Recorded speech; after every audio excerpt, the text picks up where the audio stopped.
Okay, great. I've got 7 o'clock. 7 o'clock, April 19th. Welcome everyone to the Bedminster Township Committee, regularly scheduled Township Committee meeting. I'll recognize that we have a full complement of Bedminster Township Committee attending tonight's meeting. Committeeman Stevenson is attending remote via Zoom, in person in Town Hall. It's Committeeman Hickey, Committeewoman Moreski, Committeewoman Fernandez. We're also joined by our Town Attorney John Blardo and Robin Ray as our Township Interim Administrator, and Township Administrator Judy Sullivan up there attending by Zoom as well. Okay, who's going to do the Open Public Meetings Act statement? Adequate notice of this meeting of the Township Committee was sent to the Courier News, Somerville, Burnsville News, Whippany, and to all subscribers and posted at the Township Municipal Building on January 7, 2021. Great. Thank you, Robin. Please join me in standing for the Pledge of Allegiance. I pledge allegiance to the flag of the United States of America and to the republic for which it stands, one nation, under God, indivisible, with liberty and justice for all. Okay, so Robin, everyone still admitted? Correct. Anyone waiting in the waiting room? Okay, so as everyone knows, since the beginning of COVID, we've been giving a presentation on where our numbers stand this week, and as of this afternoon, Bedminster has 415 confirmed cases of COVID-19. Once again, those are laboratory confirmed cases. They do not count the rapid test, and they don't certainly account for those who were never tested. We remain at 5 fatalities. We've been at that number for a long time. Just from my own observations, from the numbers that they've been coming in, there was a while that we were seeing, 4, 5, 6 a day. That seemed to tail off a little bit as we came into beginning of spring, but there still have been a couple spikes where we've gone days with 1 and 2, and then days with 6, and then back to days with 1 and 2. It's obviously still out there. Also, the other data that we do get from the county are ages. And in the last week, I saw some ages that were in single digits, 3-year-old, 7-year-old. So the idea that COVID is behind us is not the case. So once again, wear your mask, social distance. I believe the new CDC guidelines is that not so much washing your hands. CDC appears to say that it's once again, which they told us in the beginning, that aerosolization, the primary spread of COVID-19, but probably still not a bad idea to wash your hands. And the vaccines are available. Every adult is now eligible to get the vaccine. You can get the vaccine if you have difficulties finding it, whether it's through the county program, the state program, or through the CVS opportunities. Give us a call over at the township and we can help you out. But it is available, and we certainly do urge those that are eligible and healthy for the vaccine to go get it. Okay, we have two changes to the agenda. We're going to move them to the top of the agenda, which is the presentation on traffic improvements at the River Road jug handle, and also an update on the cannabis presentation from Mr. Blardo. But before we get to those topics, we will open up the meeting to public comments.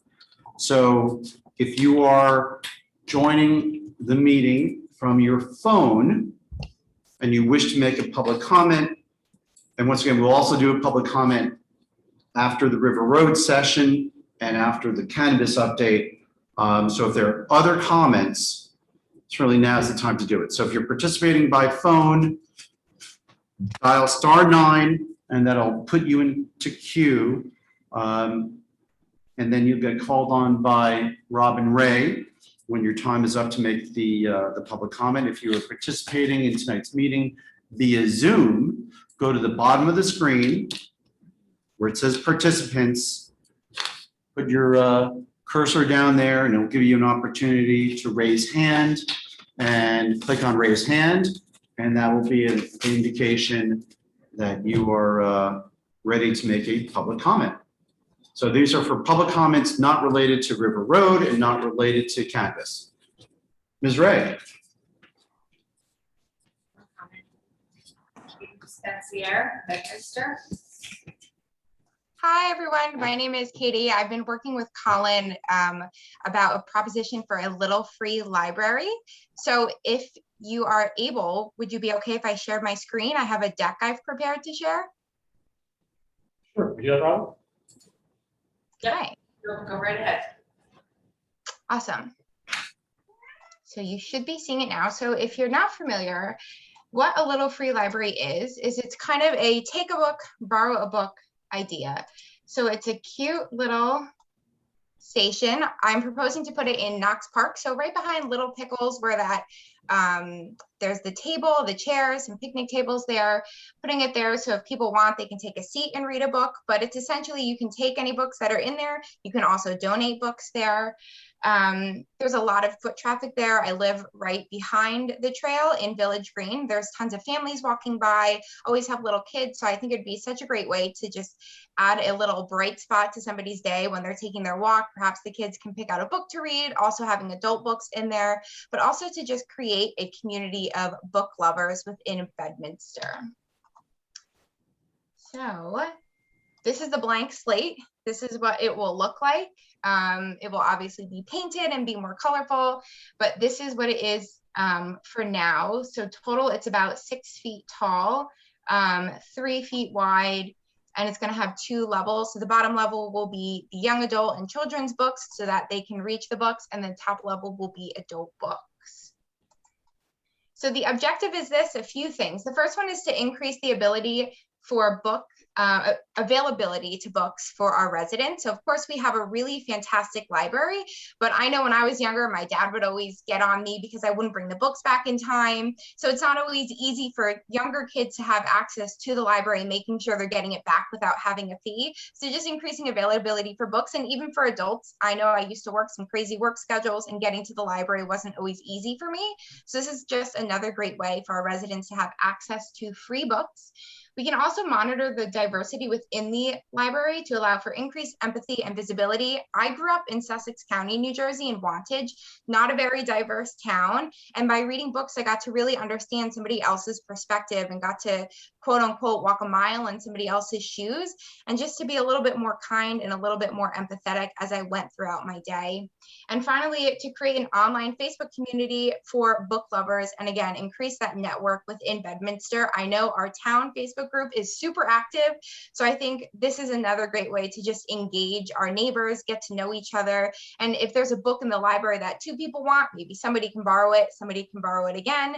I'm in a few book lover Facebook groups, and it's always such a kind environment, and it's a great way to discover new books. So of course we can share what books are in the library currently, but residents can also share what books they've just read and they loved, and maybe even create another book swapping space.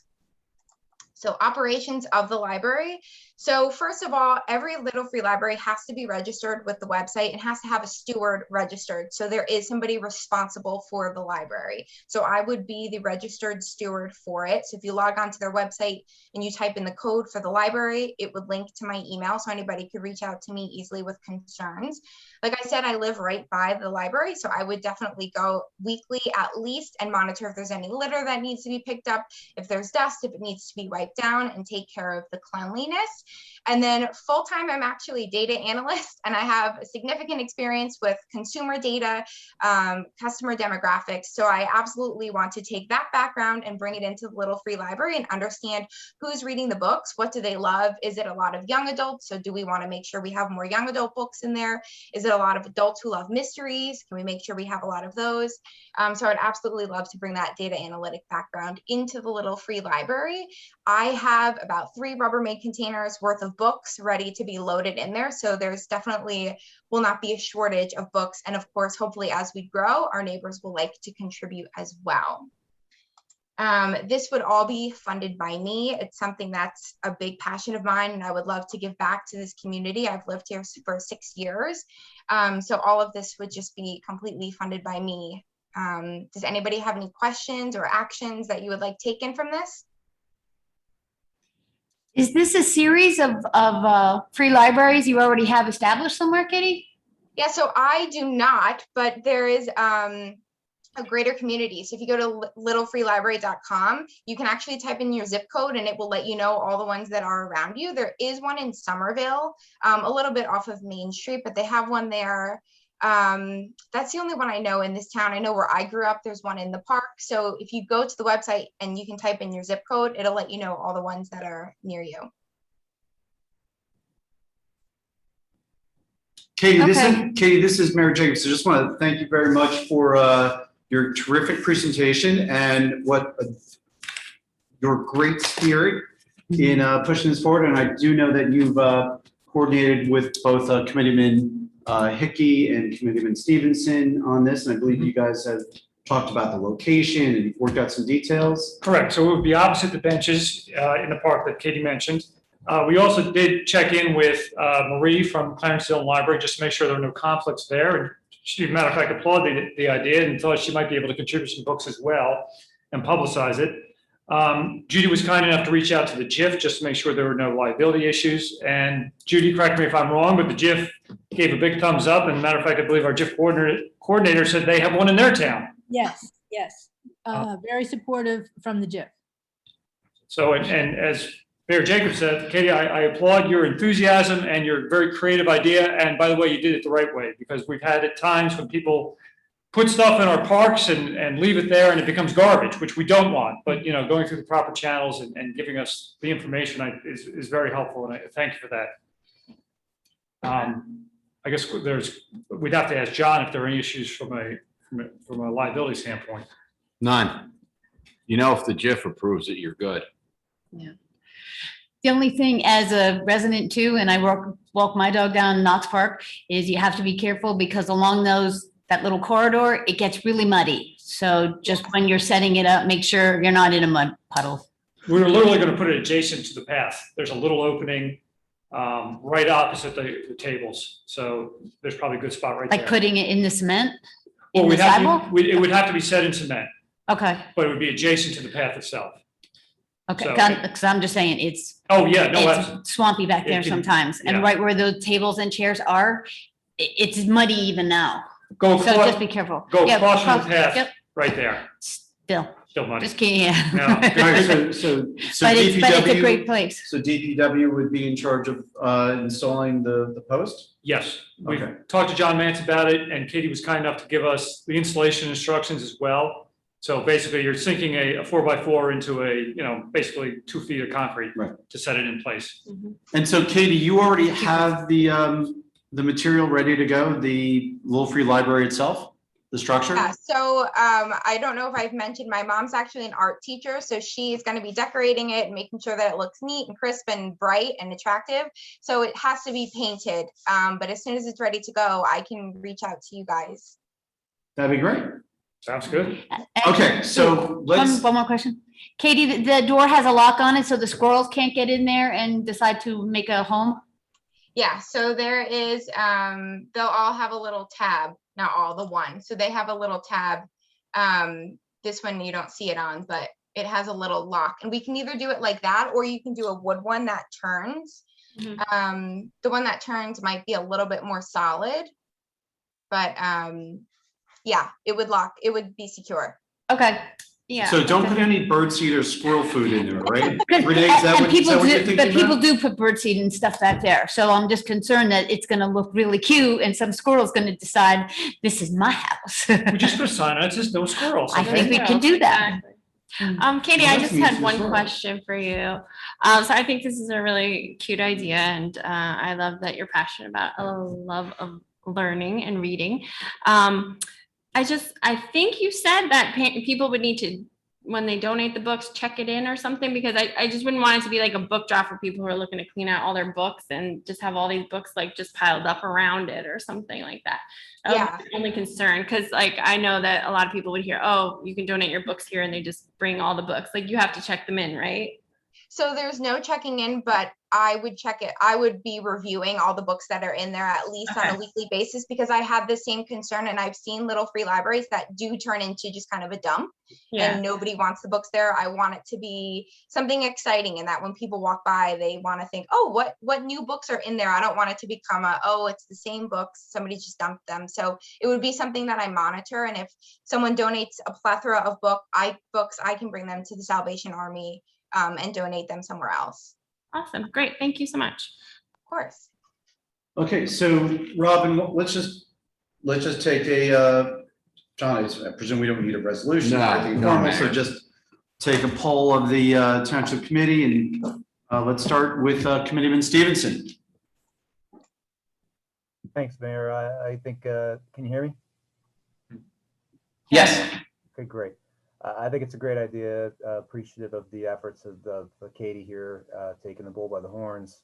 My only concern would be about COVID, and do we want to put some sort of container of wipes or something in there so folks don't freak out about, having shared books with kids and that sort of thing. But, other than that, I don't see any downside to this at all, and everybody else that we would think would want to chime in has chimed in, the JIF, the Clarence Dillon Library. So, from my perspective, it's a go. I just had that concern about COVID and sharing books and common property and all that.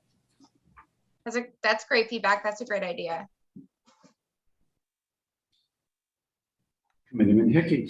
No, I just again applaud Katie for her creative idea. And I think, given the fact that we've all been locked down for the last year or so, I think this is a creative use of the space and a great opportunity for adults and kids. And by the way, don't forget our seniors who live adjacent to the park as well to partake in it. So Katie, again, thank you for bringing the idea to our attention, and I'm excited to see it roll out. Thank you. Committeewoman Moreski. Hey, Katie, great job. I echo everybody's sentiments. Like I said, I live back there. I'm in Crestmont. So I know that park has some great potential for some really good things for the kids and the rest of us. Dog walkers, we could sit and grab a book for a few minutes, put it back and, share like the rest of you. So I think it's fabulous. I'm all for it. Committeewoman Fernandez. Yeah, I agree. Thank you for putting together the presentation. I think that's a cute idea, and thanks for your enthusiasm. Katie, this is great. Look forward to seeing it go up sooner than later. And once again, thank you for all your work, and as Colin said, for going through the right channels. Thank you so much. Absolutely. Thank you so much. Okay, public comment. We're still in public comment. Ms. Ray, anyone else? I'm not seeing any other comments at this time, Mayor. Okay, all right, let's go on. So Robin, if you will please pull up the DOT presentation. We'll start with the PowerPoint. So I do want to just go over a little history here. And excuse me with the gratuitous reference to the farmer's market, but working the farmer's markets, helping folks set up in the mornings.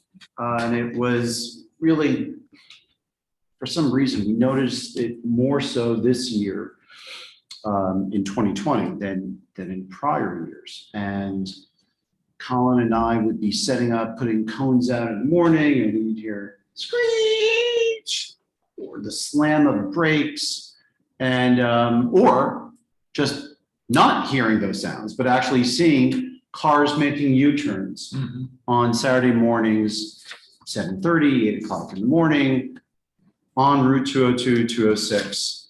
And, we were saying sooner or later, there's going to be bad accidents there. And so on September 9th, we reached out to Meredith Hammond, who's our liaison, our municipal liaison over at DOT, and asked her if we could convene with the engineering and traffic team over at DOT, New Jersey DOT, Department of Transportation, to actually discuss the River Road jug handle and the way that intersection is set up, both in terms of approaching the intersection from River Road and from the jug handle, as well as approaches from 202, 206 from northbound and from southbound. For residents who've been living here for a long time, we understand the complexities of that intersection and the strange geometry as River Road hits it and the jug handle hits it in slightly different angles, a little off center. And, Meredith, I'm just gonna, DOT gets a lot of grief, but you guys moved super fast. And within a month, well, let me go back. In September 9th, I sent the email to Meredith, and then literally within, I think, a week and a half, we had a conference with Colin and I and Judy and Chief Rock, and we had the full DOT complement attending on that call. We walked through what we thought the issues were, zoomed in on the great things about using Zoom and Microsoft Teams is you're able to zoom in and look at the intersection from the different viewpoints. And there was no resistance from the DOT team. They recognized that it was ready for improved signage. And that was in now we're heading to the middle of September. By the beginning of October, the first changes were already made. And those first changes were changing the timing, the phasing of the green light from the River Road jug handle and from River Road itself. So for those who may remember, just a few months ago, the jug handle would get a green light to go straight and to make a left to go onto 202, 206 south. Then the straight, I guess going straight on from the jug handle onto River Road would turn a red arrow, but the green left turn would continue. At the same time, River Road was getting a left to proceed, to allow traffic to proceed to make the left onto 202, 206 north. So you would get opposing left turns. And since everything was a little off center, created a little bit of hazard there. DOT immediately changed the phasing. So if you're at River Road jug handle, you get a full green to go straight onto River Road or to make your left onto 202, 206 south. And then you get a full stop. And then River Road gets a left turn green without having to deal with the opposing traffic coming from the jug handle. So a simple move, but yet, in my mind, it created a safer situation.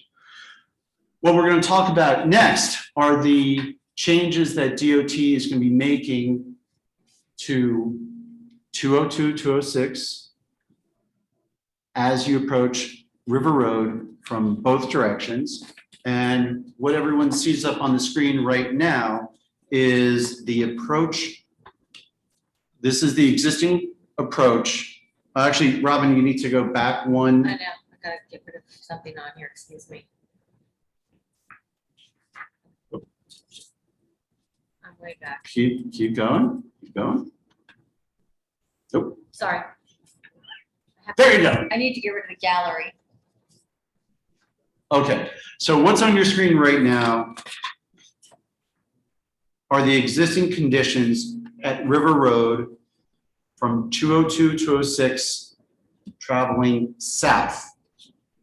So Chief Rock and I will sort of go through some of the existing conditions. We'll have what we call the upper roadway, which is the one that's in the middle of the screen.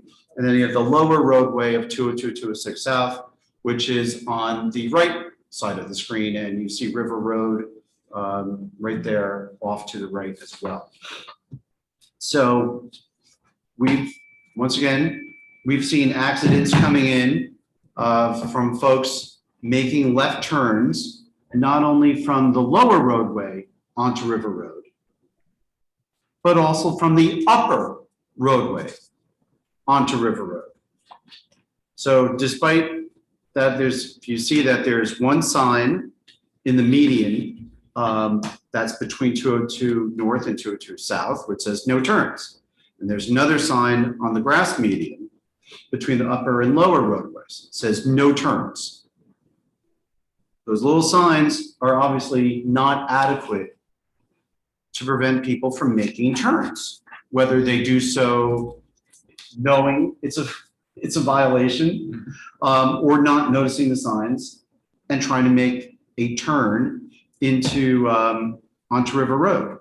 So the DOT engineers identified this as something that could be improved.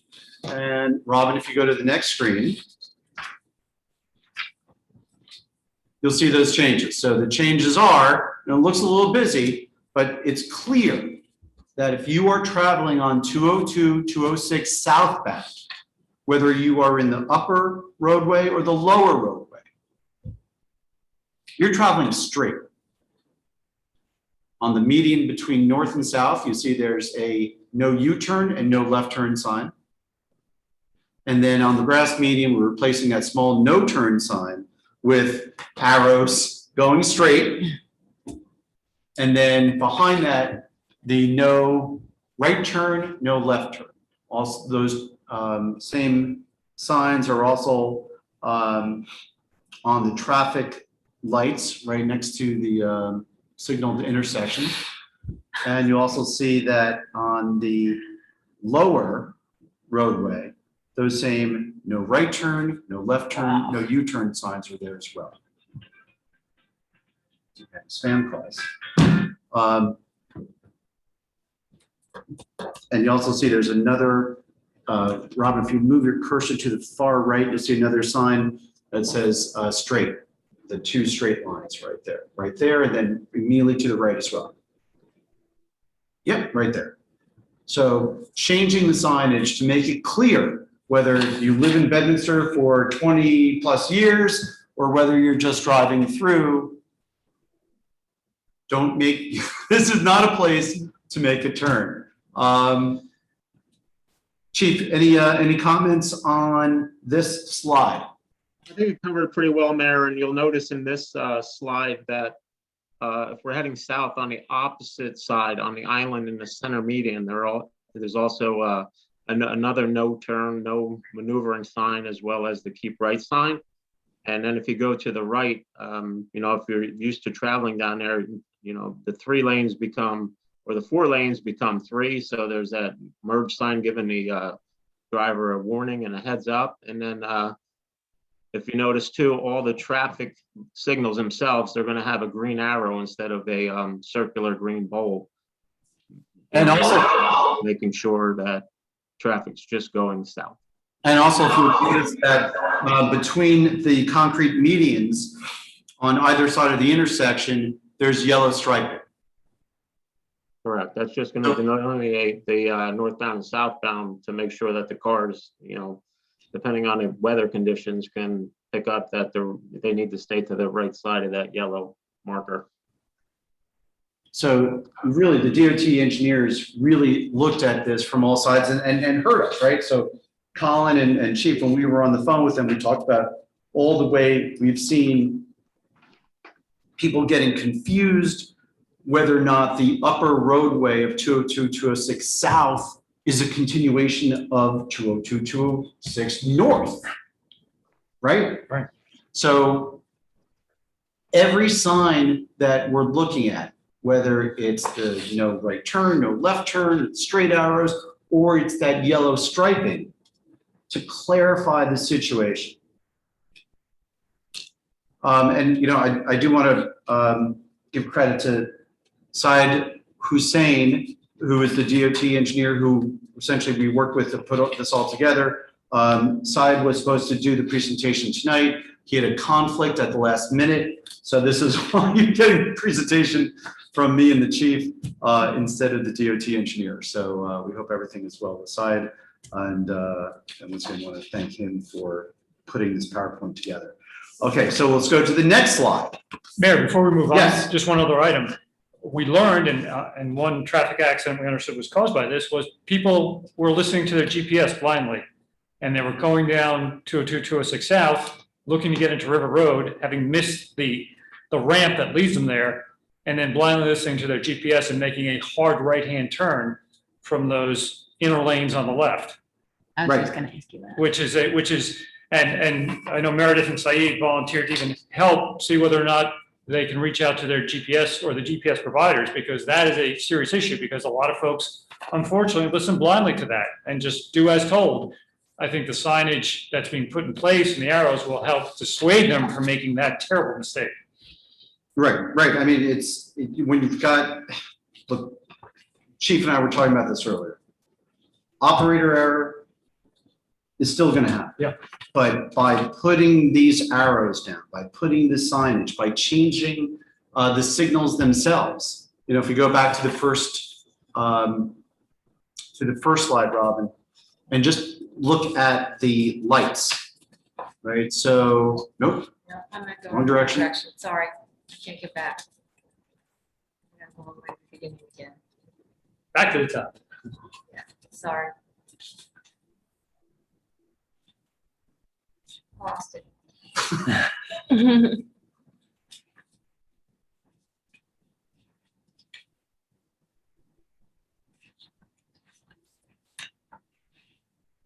Colin, will Waze be one of those places that they reach out to as Uh, well? We'd have to ask Saeed and Meredith in particular, but, you have obviously Apple Maps, Waze, a number of others.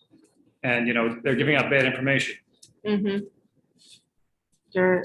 there you go, Robin. Okay, so take a look at the lights, the traffic lights on this, right? This is existing conditions, and let's go to the second slide.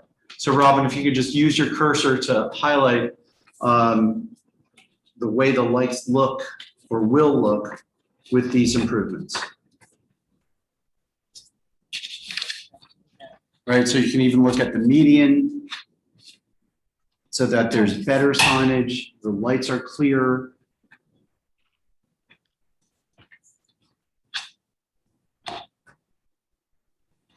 Yep, right there.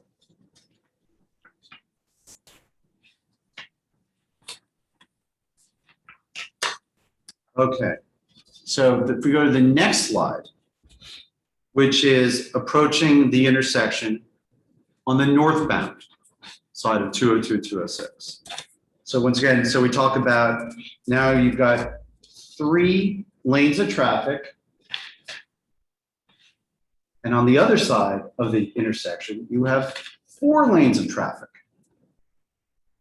So with those 2 right lanes, one, the furthest right lane up across the side, dedicated completely to entering AT&T at AT&T Way. And then you then have a merge on the other side. And this is another location where, Robin, if you can use your cursor and highlight the sign on the median that says no turns. Okay. I think all of us have seen folks making a left turn onto River Road right there. Or, and I've seen this multiple times, folks making the U-turn to get back onto 287. And I hope those folks who are doing it are not Bedminster residents, because they know Bedminster residents would know you got the U-turn, you got the jug handle. I saw Yeah. someone take it right into the jug handle. Oh, really? Uh-huh. Oh, I've not seen that. Thank God no one else was there. Wow. So that's the existing condition. And so we're looking at it, as Colin mentioned, whether it's over reliance on your GPS route app, whether it's Waze or Google Maps or Apple Maps. That little no turn sign, if you're following a different direction, you may not notice it. So Robin, if we could go to the next slide. Okay, once again, straight straight, straight. You're going straight here. So we've got the new sign on the median. You've got the new signs up on the poles, new lights as well. And once again, where it's on the signage on the right hand, on the bottom of the screen, indicating once again, so if you're a couple yards back, straight, straight, and straight.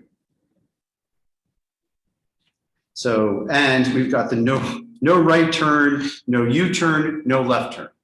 So if you're there in traffic, you know, or you should know, those lanes are for through traffic. They're not for turning. Your opportunity at the jug handle.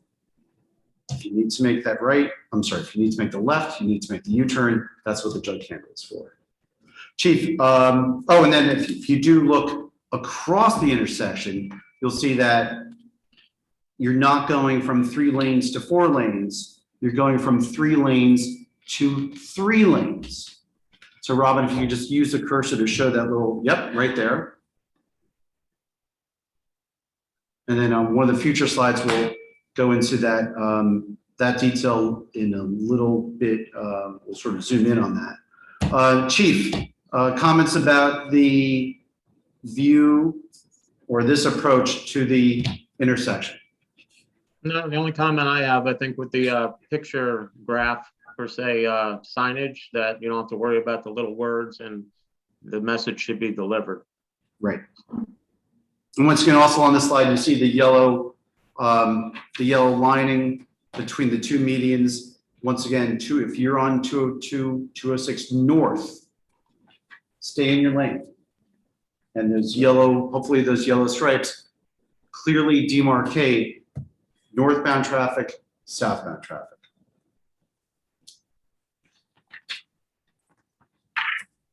Okay, Robin, next.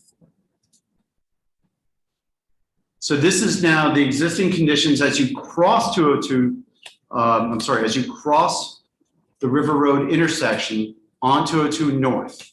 So this is essentially where the road becomes 4 lanes with the 2 lanes giving you access into AT&T Way. And so what we've experienced in this situation, right? People jockeying for position on to get into AT&T Way, or folks using those lanes to get around traffic. Yep. And then finding themselves stuck with a merge just 100 yards further up. So another problem point. And the DOT engineers came up with a fix for that as well. So Robin, we go to the next page.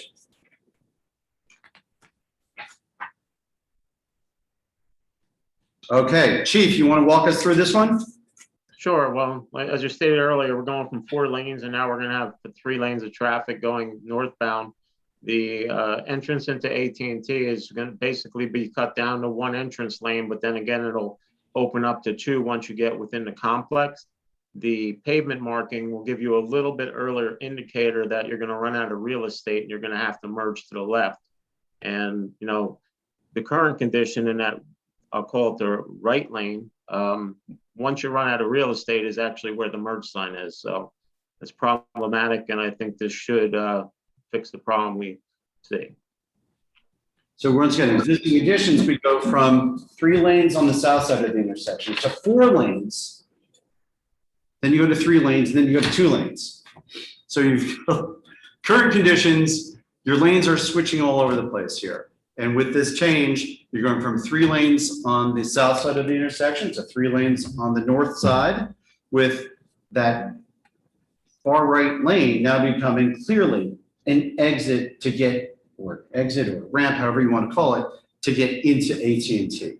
And then clearly demarcating that right-hand lane is going to end and you're going to have to merge. So the idea of this 3-lane travel with folks jockeying for position should clarify that situation. we'll have to wait and see, but I clearly think that this is an improvement, certainly a safety improvement for the intersection. Okay, so now we're going to go back to 202, 206 South. And this is going to be a few hundred yards north of the JBH house. And this is to clarify. So this signage would give folks who are on 202, 206 South an indication that if they need to get to River Road,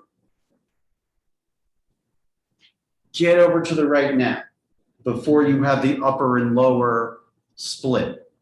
So, right, so at this point, 202, 206 South is 2 lanes. It's before the split. So folks, if you're traveling southbound and you want to get onto River Road, start getting to the right lane. And this is signage that does not currently exist. So this is something that we had discussed with the DOT engineers, because if there's confusion about folks making the right turn and realizing that it's too late and they're already in the upper roadway, they're going to make that right turn. Not realizing that there's a lower roadway that's still going straight. So this gives advance notice, come to River Road, get over now. Chief, is there anything further on this slide that I'm missing? No, that slide you covered pretty well. Okay. Now, as we head a little further south on that same stretch of road, so once again, a new indication, a new sign that if you're looking to make a turn, either to get to AT&T Way or to make a U-turn to go back onto 202, 206 North, that your River Road turnoff is coming up, do so from the right lane. Once again, this is a sign that is not currently in place. I think the only sign that's currently there is right on that island where the split occurs. Which we decided we thought was too soon. Right. Yeah. Because you run out, you suddenly realize, oh, I should have been over all the way to the too right, late, but it's too late. Right. And we've even heard from some of our farmer markets vendors who said, I couldn't figure out how to get into River Road Park. And I went around once or twice, but before I figured out, I had to be all the way over to the right. So this will give an indication now, clearly, well before you need to make the turn. Right. And then the next slide is actually at that turn off. So once again, more clearly marking River Road that way. So now you've got the sign, you've got the signs from a couple hundred yards up, you have the sign that's midway, and then you're at the turn. This is where you do it. Do it here. All right, and that'll put you right onto the onto River Road where you can make your turn. And if you are on, let's see, go to the next slide. She's on it. Okay, good. So the next slide, this is where you've got the lower roadway, which is essentially the exit coming out of AT&T, as well as folks who might be coming off on that right-hand lane of this, on the far right of this screen. Those are the folks who are making that turn off of 202, 206 South onto, looking to get onto River Road. So once again, all turns from right lane. So if you're going to make a turn coming on southbound, this is where you're going to do it. Don't get to the red light and decide you're going to make your right there. You do it from essentially the jug handle.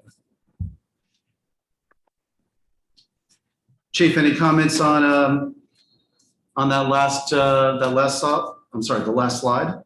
No, I have nothing. I mean, it's really foolproof at this point, as long as you're paying attention. And that's the secret sauce, paying attention. And Robin, you go to the last slide, which is the drawing from DOT that shows all these improvements on a plan view. And you've got the signage, you've got the change of the signaling, all there to look at. Got examples of what the sign should look like. Meredith Hammond, Yes, sir. T liaison. How are you, Meredith? I'm good. How are you? Good, good. So certainly from Bedminster, we want to thank you and the entire engineering team. We've discussed this with the chief. We've discussed it with other staff here in Bedminster Town Hall. And we think that these improvements are going to be helpful, both in terms of folks getting around, as well as from safety considerations. So big thank you to our friends at DOT, and also Meredith, your guys jumped on this right away. I know a lot of times traffic improvements can take a long time to go through design and review phase. And I know that while we started this process in September and it's April now, and we're still waiting, construction will happen next. This is still very fast for getting a project like this moving forward. So once again, thank you, Meredith. And do you have any comments or questions regarding these improvements? Actually, Syed wish he could be here. He's actually home studying. He has an exam in the morning, so he had to be focused on that. And he's just like, they got this. And I will let him know that you did an exceptional job. I hereby dub you an honorary engineer. He did a wonderful job making the presentation. It was clear, it was concise, and it was easy to follow. And it was easy to work with you all. As a matter of fact, even before or right around the time that you contacted me, I had several people call about the concerns at that location and either accidents or near misses. So yeah, we recognize that location. And I think because, as you mentioned, it was September 9th, the first time you contacted me, I'm going to say that I probably jumped on it a little faster because that was my anniversary. So that was my gift to Bedminster. It was my 25th year anniversary. So I said, you know what? It's better to give than to receive. So we appreciate it. Thank you. Thank you, Meredith. And You're welcome. congratulations. You guys are like the best to work with, one of my best townships to come in and work with. And so I don't really have anything else to say except for Robin, I look forward to working with you. And Judy, I'm going to miss the heck out of you. All right, guys. And you know where to find me. Pleasure. Thank you, Meredith. Thank You're welcome. Take care, everybody. Thank you, Meredith. So Robin, if you want, we can open up for public comment on this presentation, and we don't have the DOT engineer, but hopefully between the chief and Colin and I and anyone else who is involved in working with DOT, hopefully we can answer any of those questions or comments. Sure, Mr. Vincent Garcia has a question. Mr. Garcia. Yes, it's too bad I don't know, I noticed just about a month ago or so, and it's continuously happening. I see it several times. If you go further south on 22206 down to the jug handle for the King's Shopping Center, those arrow signs would be nice to be there because I think there's still verbiage there, but I'm not sure. I'm looking at Google Maps right now at Street View, and it shows the same problem there. People are turning left going south on 22206 to get to the shopping center. And they're taking it left to get into Kings. Yes, Okay. I see. It would be nice if we can get an extra 2 of those signs put in with the arrows. They look I really think clear. it looks like Meredith just dropped off, but Chief, if you want to, perhaps you and I can reach out to Meredith tomorrow and raise that same concern. Again, I definitely have seen some folks make that left turn. Yeah. Not usually Bedminster residents. Once again, it might be the GPS. Yeah, maybe GPS as well. Well, Yep. GPS is supposed to pick those things up, but you never get. All right, thank you, Mr. Garcia. Thank you. So you know what the comments. Mayor? Okay, so that's the DOT presentation. What we're going to do with this is we're going to post this on the website. So I'll probably get out a quick little note, and Robin will put this on the website, also pick it up on Bedminster social media, and same with the police Facebook as well. So for anyone who missed it, wants to see these changes, we'll have them available. Okay, the other thing that we're going to move up to the top of the meeting is cannabis update. So at our last meeting, we had the presentation from Fouquan and Melissa from John's law firm, giving the update on the cannabis legislation. During that meeting, we had some questions and comments from the Township Committee, from the chief, as well as from the public. And since that time, Fouquan and Melissa have given John some additional information that I believe answers a number of those questions. So we're going to, excuse me, John, we'll turn it over to you. Thank you, Mayor. There were a number of questions that came up, 5 to be exact. One of the first questions was, is it a civil or criminal penalty to give cannabis to a person under the legal age of 21? And the short answer is that it is a civil penalty to do so, both by a cannabis license holder and a person that is not a cannabis license holder. So there are a series of fines of not less than $250 for the first violation, $500 for the second violation, and $1,000 for the third. And each subsequent violation, and moreover, a licensee of cannabis may be subject to having their license revoked, suspended, or otherwise limited. So that, in short, is the answer to the first question. The second question that came up during the meeting, as you might recall, is, can cannabis be consumed in a motor vehicle? And the answer is a resounding no, it cannot. The cannabis statute does not supersede laws related to driving under the influence of marijuana or cannabis items, or driving while impaired by marijuana or cannabis items. So there are a series of laws under Title 39 that, in conjunction with alcoholic beverages, also prohibit the usage of cannabis in motor vehicles. So I remember there was a concern that there might be people driving around smoking cannabis items subject to no liabilities, and that definitively would not be the case. Question 3, is smoking cannabis in an outdoor but privately owned space, for example, a grocery store parking lot? As you might recall, there was a question as to whether cannabis smoking at our local King's supermarket would be something that would be permitted under the law. In fact, it is not.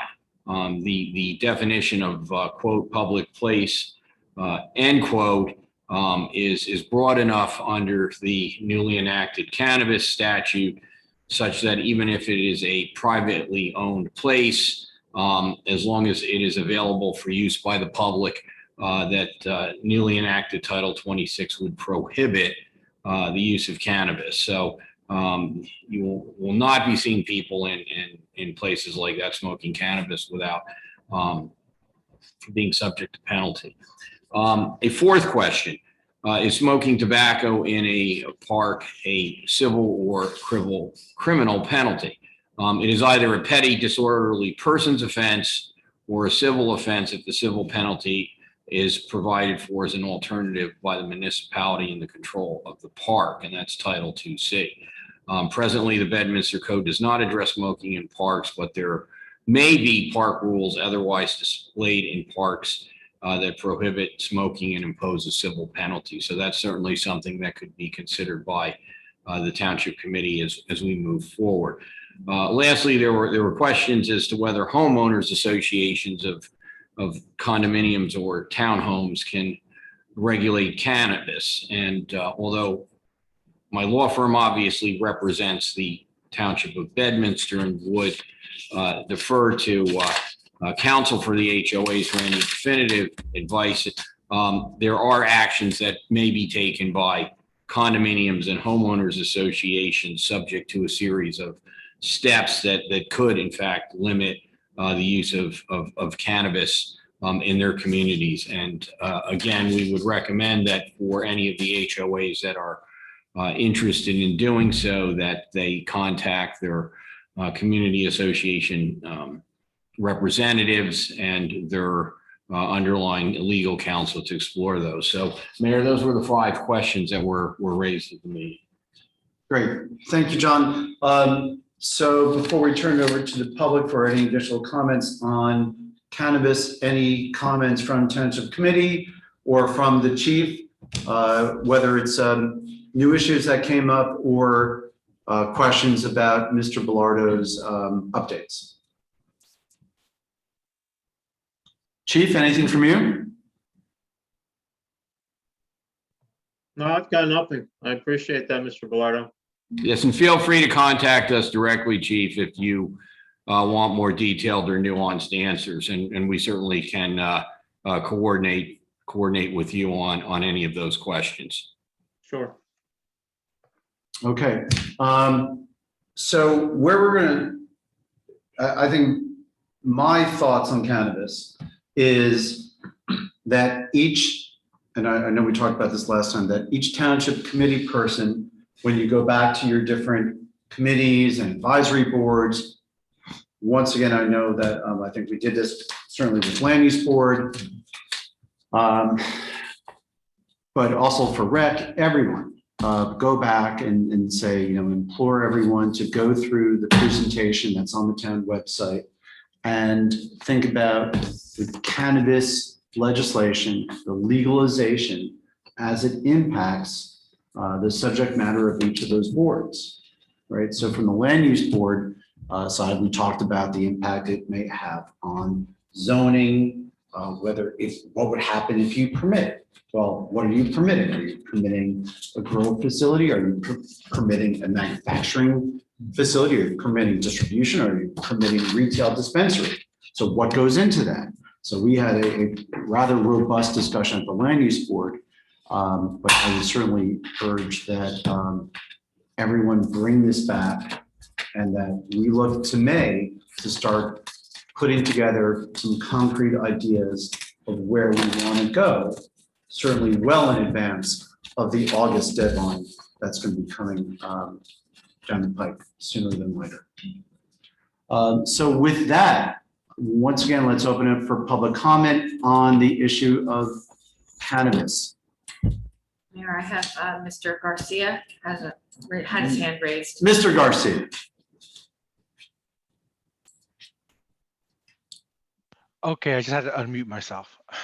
First, I want to say thanks for allowing us to download access to that cannabis presentation delivered by attorneys at the last meeting. That was great and very useful. Yeah, I put together a statement and I've been keeping track of our border municipalities and where they're at. I noticed that April 5th, the Bridgewater Council unanimously voted to pass 4 ordinances covering the prohibition of cannabis dispensaries, the sale of cannabis, and basically the operation of any cannabis business within the township, and smoking on public property in town at the Bridgewater Council meeting held that day. And it's interesting because why Bridgewater had to bring out the smoking on public property ordinance when it sounded like from the attorney just talking before me that it sounds like this is covered by the state, but I'm not sure why Bridgewater would add these additional ordinances. But to get back to the council thing, of Bridgewater Council, Mayor Matthew of Bridgewater stated that he had to do with the uncertainty of the rules, the way he voted, by the way, the uncertainty of the rules that had not been set by the state yet. They had no idea the traffic. They have no idea the traffic impact of cannabis businesses, any nuisance or loitering issues outside these businesses, or impacts on public safety. One councilman, Bridgewater, Timothy Ring, stated that there were too many unanswered questions, that our state legislature and governor allowed this to go through the way it was done where we have to opt out for 5 years before even the Cannabis Regulatory Commission comes out with the rules. It's like taking a personal blank check and signing it over to somebody. You don't know what you're signing on for until after the fact. Chester, April 13th, the planning board approved the recommended ordinance prohibiting the operation of any class of cannabis businesses within its geographical boundaries.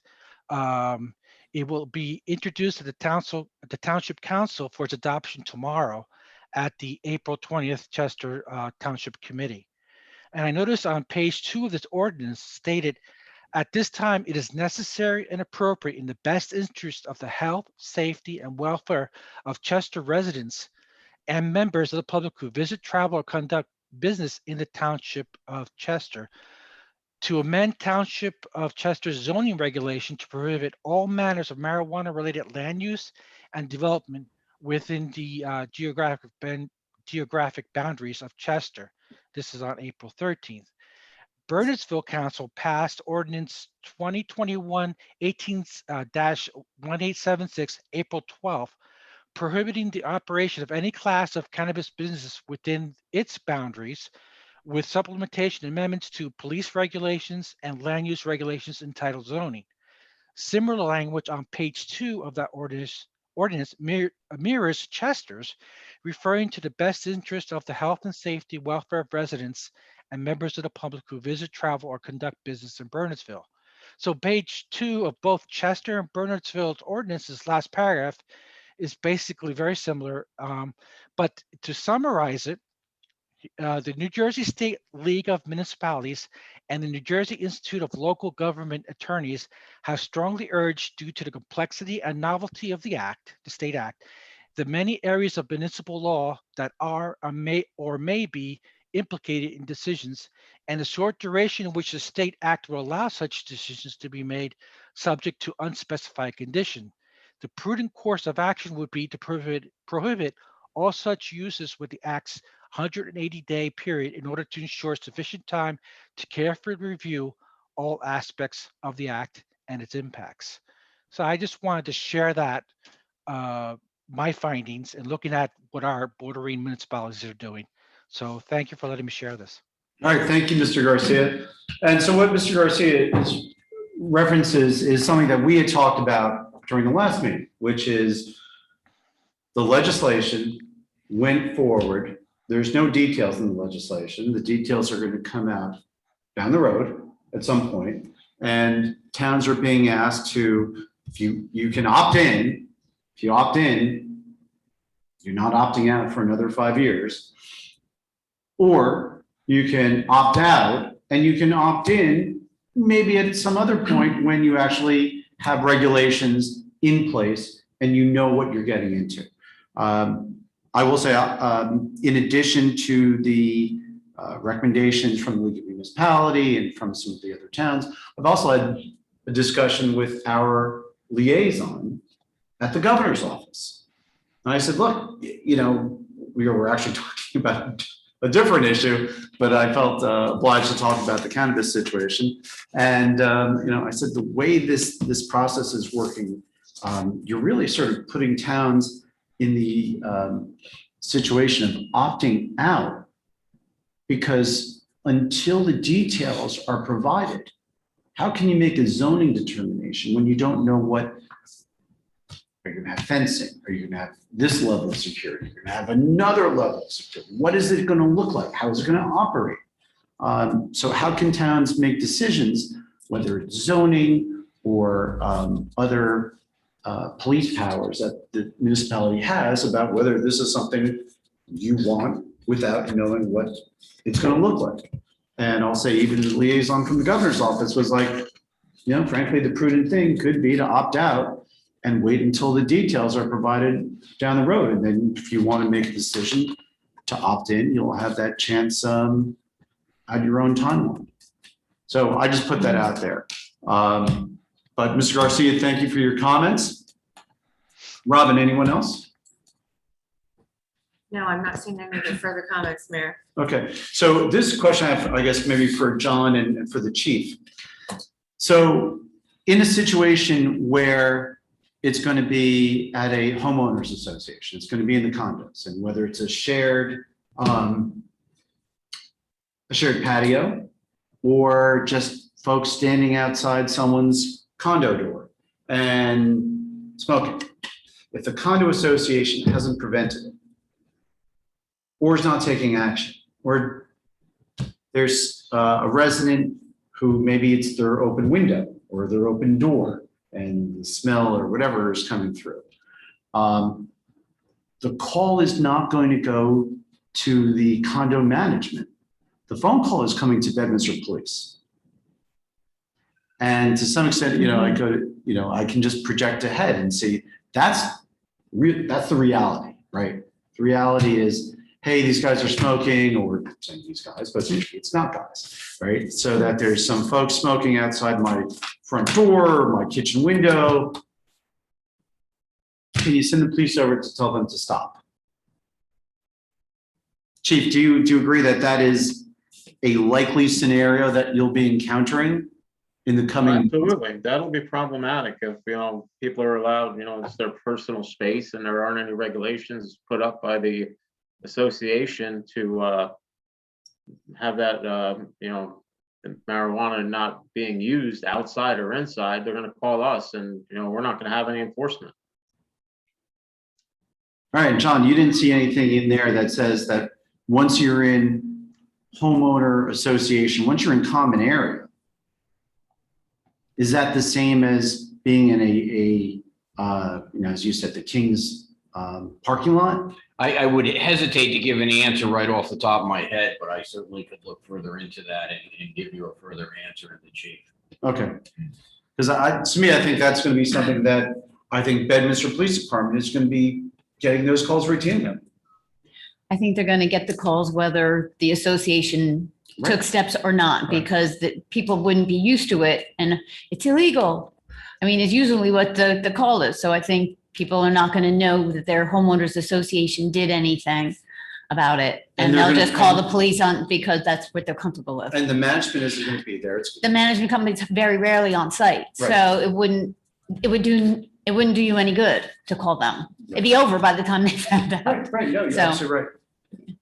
No, so So- I think this, we've got to have some sort of plan and action, and whether it's identifying whether or not there is policing authority by Bedminster Police Department if the associations, if the law does not allow or treats those common areas like you would the parking lot at the shopping centers. I will take a look at the definition of public place a little further and see if it encompasses those areas as Yeah. well. I mean, I certainly would not, if a homeowners association says, hey, come on in, bring it on in, that's up to them. But then the residents need to be aware of that there's certain things the police can enforce and other items that are considered private. So I guess the question is whether or not that is considered private or public space. And John, can I just ask a favor? When you're talking about common areas, common spaces, make sure the definitions are, I don't know how to say that, because we have definitions of common area or common space in our homeowners association. The grounds outside or limited common areas within patios. So I don't want people to conflate what's common area for the law of cannabis with the common area for the homeowners association. Does that make sense? I haven't seen your definition of common areas in the documents, so I couldn't comment. Okay, I'll see if I can find an example for you, because I have this feeling that that's a place where it might get confused. And somebody I'm might not assuming understand. a parking lot is a common area. Yes, but so is with inside of our patios, where there's fences. So if you're out on your deck, that is considered a That's a limited common area. limited common area. Yeah, I'm not sure that would be considered a, And that's why I say I think that if if there's a, you're consuming cannabis on your deck, I'm not sure that would be considered something within the jurisdiction of police enforcement, but I certainly can check that. okay, thank you. Robin, there's a hand raised. Yep. We have another comment from Jeffrey Leonard. Jeffrey Leonard. Yeah. I figured I'd jump in here as a homeowner and a HOA board member. A lot of what Renee is saying is correct. We did discuss it at my Wynwood meeting last week with our attorney, and it's a bit of a slippery slope other than the common areas to police it if somebody's doing it on their limited area, such as a patio or a deck.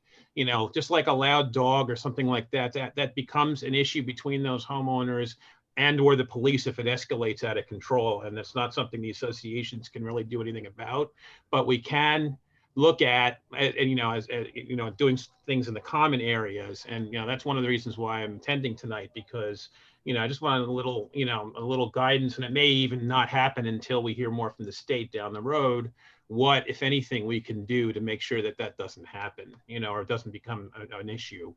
But I appreciate everything that you all are considering here. Just keep me posted.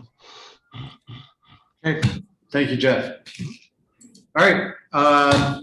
No other comments. No other comments. All right, so that was a presentation. Real quick, we still have, let me throw something else on here. Larkspur Court Fire. I hate to put Steve Dill on the hot seat, no pun intended. Steve, if you can ask Steve to unmute. Yes, go ahead, Mayor. How are you doing, Steve? Doing great, thank you. Great. Steve, I know you had a brief update from the folks over at the Larkspur from, I guess, the insurance investigation. So if you can just give us a quick update on where things stand over there. Sure. As I think I sent you an email, but yeah, as the 4 or 5 investigators from the different insurance companies met last Wednesday. Unfortunately, I wasn't able to attend, but my fire inspector was there. Pretty much they came back again. There's still a few things. They took some appliances and some other pieces of evidence that they're sending out to labs to investigate a little bit more. But as far as the cause, it's still undetermined. But they did release the condos to go ahead and start reconstruction, the remodeling aspect of it. So as far as that part, that's moving forward. The investigation, again, is still slow, and it's going to take some time, I think, before they do, if they do come up with something. Great. And as Steve and I certainly have discussed that it's very, I don't want to say it's likely, but it's a very strong possibility that there may not be an identified cause, and it may just go as, source of fire unknown or undetermined. Undetermined, right. But what is good news is that the building has been released, or the scene has been released, and that the improvements to restore the units and put folks back in is in process. Robin, I'm not sure if you or Judy or Steve, if anyone has any updates on whether or not applications have been pulled for water restoration. I do not know that information. I can get that for you. All right, well, and we can address that at the next meeting, but hopefully by then, water will have been restored and some of those units put back in use. Thank you, Steve, and Steve, we'll come back to you a little bit later in the meeting. Perfect. Okay. Approval of minutes. We have one set of minutes. That's the April 5th, 2021 Township Committee meeting comment. I'm sorry, committee meeting at 7 p.m. Colin, I know you had a couple comments to give to Robin. Yep, just minor, they're in there. Okay, and those have been addressed? So if no other questions or comments regarding those minutes, may we have a motion to approve? So moved. Second. All in favor? Aye. Thank you. Permits and raffles, we have 6 permits and raffles to go through tonight. First one, special use permit for Burnt Mill Cider, requesting permission for a limited number of live music events in April and May that may occur prior to Land Use Board reviewing a pending application. So Robin, if you could ask John Coates. He's unmuted. He's unmuted. So John, you just want to walk us through your ideas here? Yeah, thank you for having me. It's pretty straightforward. We're trying to schedule some live music events. We will be going, and this is part of an ongoing request for permission from the Land Use Board later in May, hopefully later in May. It just hasn't been scheduled yet. But before we did that, we thought it might make sense to go in front of the TC to request a handful of specific dates where we've either already scheduled a band, or because there's an event coming up associated with a date and we would like to schedule a band, you know, we would proceed with that, assuming we got permission. All of these events will be outside. They will be on weekday nights. Some will be acoustic style, you know, very limited amplified events, no louder than the stereo speakers that we have outside. But the other bands will be more of a band with the traditional band with amplified music at its loudest. I don't expect the music to be audible down by the highway.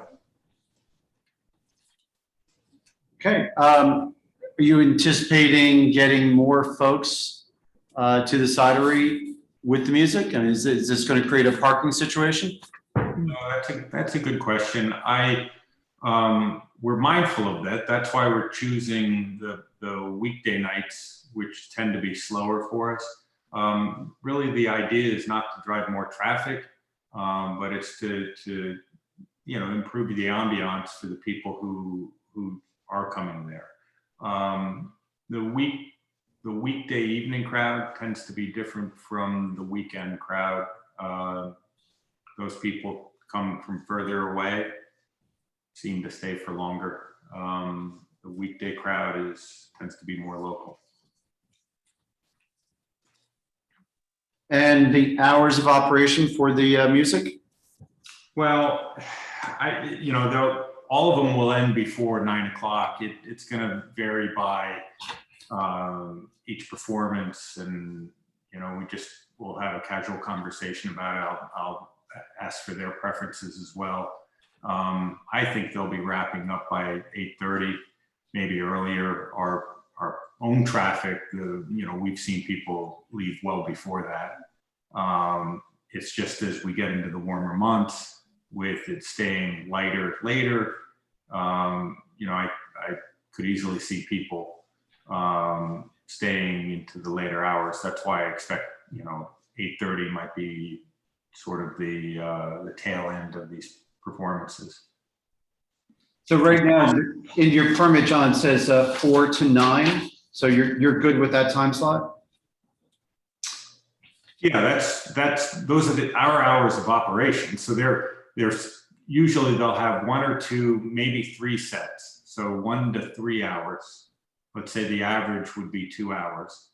As far as I'm concerned, they're good to go within any window within that 5-hour window. As long as they wrap it up by 9 o'clock when we close, then that's fine. I mean, my personal preference will be to push earlier than that, when people are either sitting down and having a meal from the food truck that might be nearby, or while there's still daylight.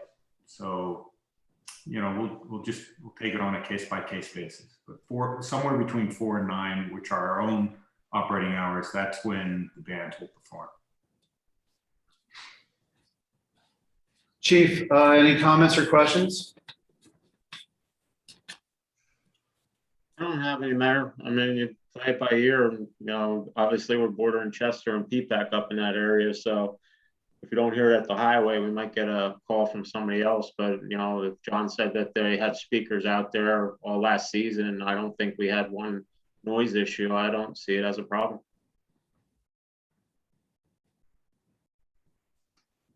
Okay, Township Committee, questions or comments for Mr. Coates or for the chief? John, did you mention, are you on the calendar for Land Use Board for May? Not yet. I'm trying to get on it. So my question is, if you're on the calendar and they decide something different from what you're proposing, and we grant a special use permit tonight, what happens? I guess it's a question for Mr. Velardo. Well, I think the special use permit would otherwise govern until that time. Okay, So no matter what, if we grant the permit, John's requested dates through May 28th. right. So those would be approved, even if the land use board were to say no. Got it, Correct. Got it. Correct. Okay. That's what I was curious about.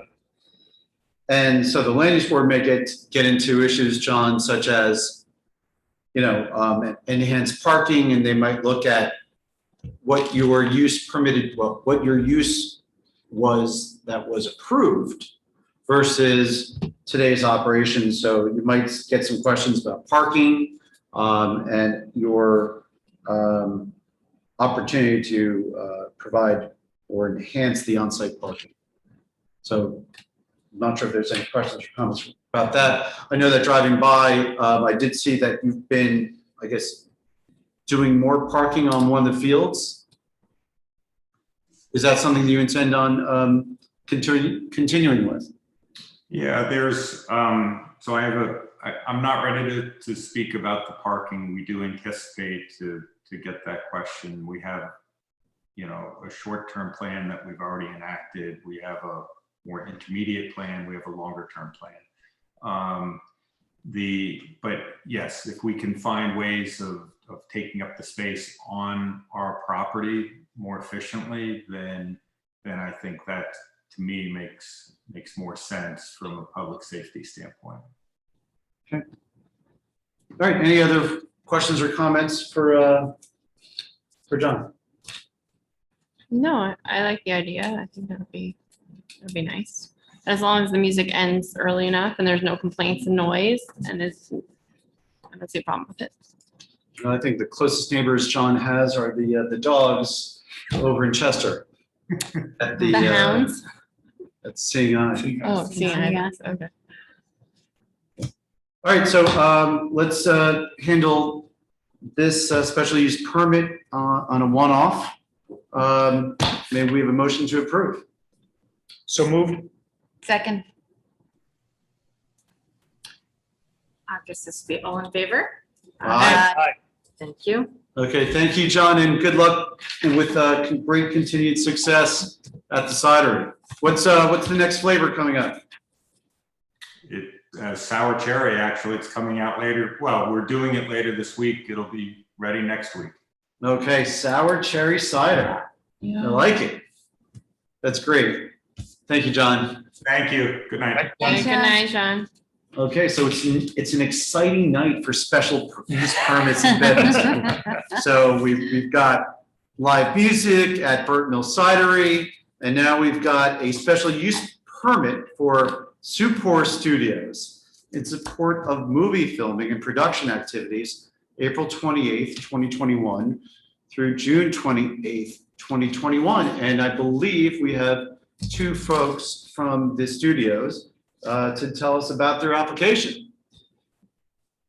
So that's Meredith Crowley and Tariq Yassin. Yes. Okay. What are you guys proposing? Thank you so much for having us tonight. One clarification, it's a little confusing. Our address is at Supor Studios. We're just renting space from them.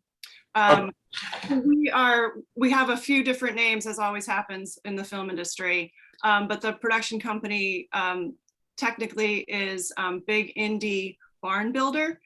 They make a different name up for each show. We are ultimately an Amazon film. So there's like different levels of names. But Supor is just where our offices are for this. Okay. But thanks again for having us. And Robin, thank you for all your help so far. We just wanted to give an overview of our proposed activities with a very clear understanding that under this umbrella, there's also going to be other permits that we need to acquire for tents, our caterer, special effects, and all of that. So that's all in the works as well. And basically, there's two properties. One is 415 Larger Cross. It's a private home. And the other is kind of abuts it, 385 Larger Cross. The home's land looks out onto 385. So when you see it on screen, it will look like one big property, but we're dividing it up because it's 2 owners. And we would be filming mostly at 415 with a little bit of filming at 385. And then our plan is to also utilize 385 space for what we call our base camp. So we'll have a tent or tents erected to safely serve lunch to our crew. With our COVID protocols require that we spread way out. So we're gonna have either a very large tent or lots of smaller tents. And we'll also have vehicles parked on 385's land. And of course, we will have signed agreements with the homeowners, insurance, of course, and we can also provide insurance to the town. That's pretty much our overview at this point. The dates, we would start filming on May 10th. Part of this, we're filming in the home, but we also have a set piece that we want to potentially erect on the land, which is technically 385's land. And we'd like to start that next week if possible, but we know, of course, we're bound by permissions with construction and whatnot. That's pretty much everything so far. Can you tell us who done it?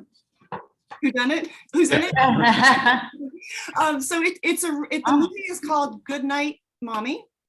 It's a remake of an Austrian film. And it's a very small cast. It's a mother and her twin boys for most of the movie. And then there's a few scenes where some police drop by, the father is there. And it's, the main actress is Naomi Watts. So she'll be the lead actress. And then we don't have 100% confirmation on who the children are yet, but they're about 12 twins in real life, playing twins on camera. Yeah. Great. So I understand that there's going to be a barn, construction of a barn, and then perhaps the barn burns down. Exactly. Yeah, the barn will be on 385's land. And of course, we're going to get very detailed plans. They're working at it as we speak. The general footprint would be approximately 25 feet by 30 feet. But again, we'll have precise plans to present. The very height of it, I think it will have some sort of peak, but the highest part would be 27 feet. And then as far as the burn goes, we're meeting this week with the heads of all our departments internally, just to figure out what we'd like to do, with the very clear understanding that our special effects person and myself and Tarek will liaise with the fire department to make sure that everything is approved on our end. It's a combination of in-camera, in post-production effects, where we just add the fire in after in post-production. And then if we're able, some actual flames if we can do it with all the permissions.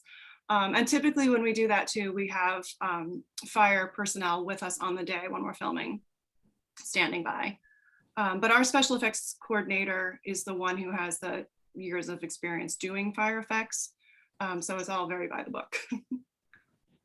And so why don't we just stick with the fire? Steve Dill, who's spoke earlier about the fire, is actually our fire inspector. Oh, great.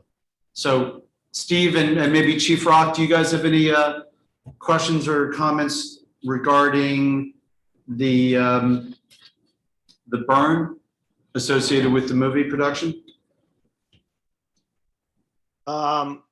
I've talked, again, sadly, our code is, and so forth, as far as burning wise, there's really not allowed. And so I just got to touch base with the state just to see what exactly they're going to require with that. I've reached out to Matt Draheim, again, to meet up with us on Wednesday to see what what all it entails. Again, I'm waiting more to see what actually we get and what all they're planning. Again, I'm probably going to have the state get involved with it a little bit, just for a little guidance with them on what they usually would require. Great. Thank you. And our meeting on Wednesday, my great hope is that when we're done with our meeting on Wednesday, I'll have the requests at that point. So we don't yet know the timing of our meeting. We're a little, everything is a little delayed where we have to have all of our crew test in with COVID tests and be cleared with more than one test before they can come to work. So we're waiting for everyone to be cleared, and that's why our meeting's on Wednesday. So I don't know what time yet on Wednesday, but when we do have the meeting time, then I'll know when I'll have the information. And Chief Rock, any questions or comments from you on the burn itself? We'll just, after we go through the burn, we'll then just discuss some general comments and questions. No, I mean, the only comment regarding the burn is just public notification. So 911, if there's a lot of smoke blowing out of there, you know, they're not getting call after call after call. So that's gonna have to be worked through in the public notification. But obviously we don't want a bunch of public coming to the property as well. Yeah. And I suspect that, and I don't want to speak too soon because again, we haven't made all of our plans, but in the past I worked with a TV show called Rescue Me years ago that was all about firefighters. And we did a lot of this almost every week. And typically if there's any real fire, it's something where it's controlled, where you push a button, it's on, you push a button, it's off.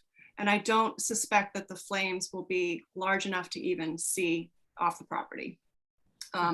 We've been in touch with, we're starting to reach out to the neighboring houses just to introduce ourselves, let them know just in general that we're going to be filming. So we would certainly loop back with them and tell them precise dates and times when we would do any kind of fire effects. Okay. So coming back to the more mundane issues, so how big is the crew going to be? Is it going to be a consistent size crew from April all the way through the end of the shoot and the breakdown? So the largest crew is just in the filming dates. So from May 10th until the last day of June is when we're scheduled to film. There could be a situation where we might need to add a few days at the end if we end up becoming behind. That crew is about 75 people, and I'll get an exact number as we get closer. It includes all of our crew plus some COVID safety people that are with us every day. It's pretty consistent every day. On the days, for example, if we did do the burn, then obviously we would have additional people from the fire department and whatnot. But it is pretty consistent for the filming dates. The days ramping up when we would be constructing that piece and doing other just set dressing in the house, it's significantly less. And just depending on what we're doing that day, I can get real numbers, but my guess would be anywhere between like 5 and 20 people. Okay. All right, throw it up for questions. Just a quick question. The fire personnel you mentioned, are those your fire personnel or our fire personnel on the day that the burn? Oh, on the day, your fire personnel just would augment our overall numbers of how many people we have. Our people in regard to the fire are our special effects crew members who work specifically with all special effects, including the fire. And then typically in these types of productions, when you do a controlled fire like this, how many fire personnel are you looking to have on site during the time of the burn? It really varies. We usually defer to the local fire department to ask them, what they require, and just take it from there. We defer to them. Thank you. Gina, Renee, questions? I don't really have any questions right now. This is new and interesting.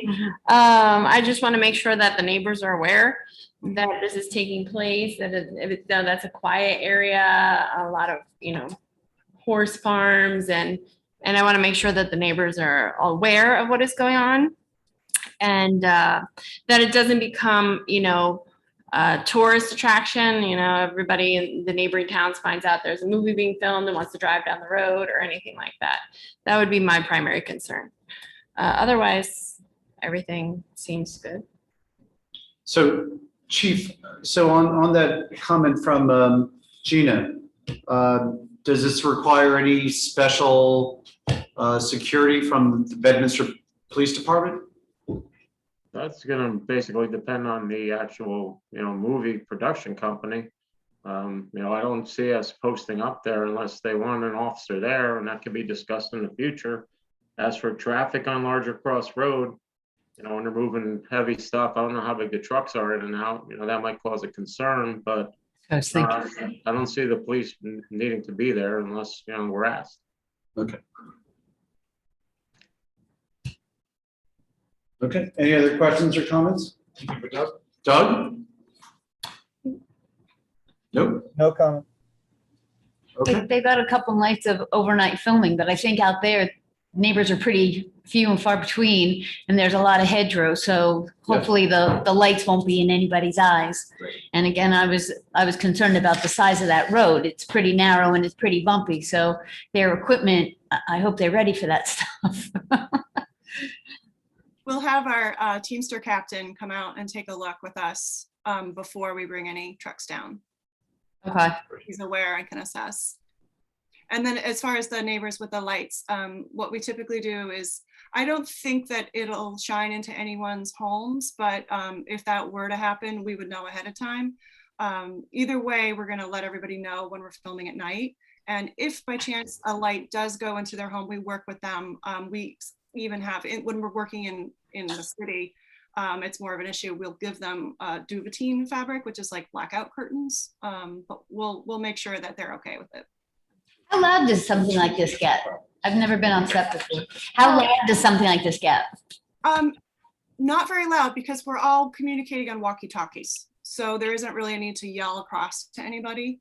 The only time there's any loud voices is like they might call out, rolling, just in case someone is on walkie. But I don't think that you'd hear us if you weren't right. So there's no gunfire or anything like that going on? We don't have any gunfire planned, no.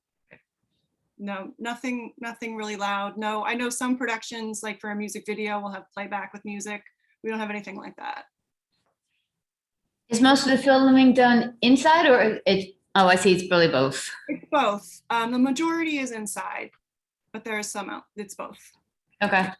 Will Bedminster get some credit in the credits? That's a very good question, and I will ask our producers. Yes, that's a very good question. Because you guys are in a great part of town right there on Larcher Cross. It is really one of the most beautiful locations in town. So it'd be certainly great to see Bedminster get some credit for, if it looks good. If you're going to make it look horrible, in that case, you can put that in Bernardsville. No. I watched. That's a joke. Yeah, if it's scary, you don't want that. That's a joke. I didn't mean that, America knows. All right. So any questions or comments before we take a motion? No. Can we have a motion to approve the special use permit for, I forgot the name of the real name of the studio. So for the Amazon production for Mommy Dearest. Good night, Mommy. Good night, Mommy. Dearest. Sorry. So that's another remake. There you go. So moved. Wire hangers, Larry. I so moved. Second. Oh, however. All in favor? Aye. Thank you. Thank you, Monica. Thank you, Tariq. We look you. forward Thank to you, guys. This is very great success with interesting. your movie and production. And Can we come watch? I think Larry wants to be an extra. secretly. Yeah, if you need An extras. extra mayor. I was a big fan of Rescue Me with Dennis Leary playing Tommy, watched all the episodes. Ah, Oh, great. That was a great job. I worked on almost all the seasons. Oh, that's wow. great. Yeah, great That's show. awesome. Great show. Great. Thank you, guys. Thanks so much. thank you, guys. Good luck, thank you. Thank you. Okay, more mundane, on-premise merchandise raffle to benefit Friends of Somerset Regional Animal Shelter on Monday, July 12th from 8:30 a.m. to 6 p.m. at Trump National Golf Club. Next is an on-premise 50/50 raffle to benefit Friends of Somerset Regional Animal Shelter on Monday, July 12th from 8:30 a.m. to 6 p.m. at Trump National Golf Club.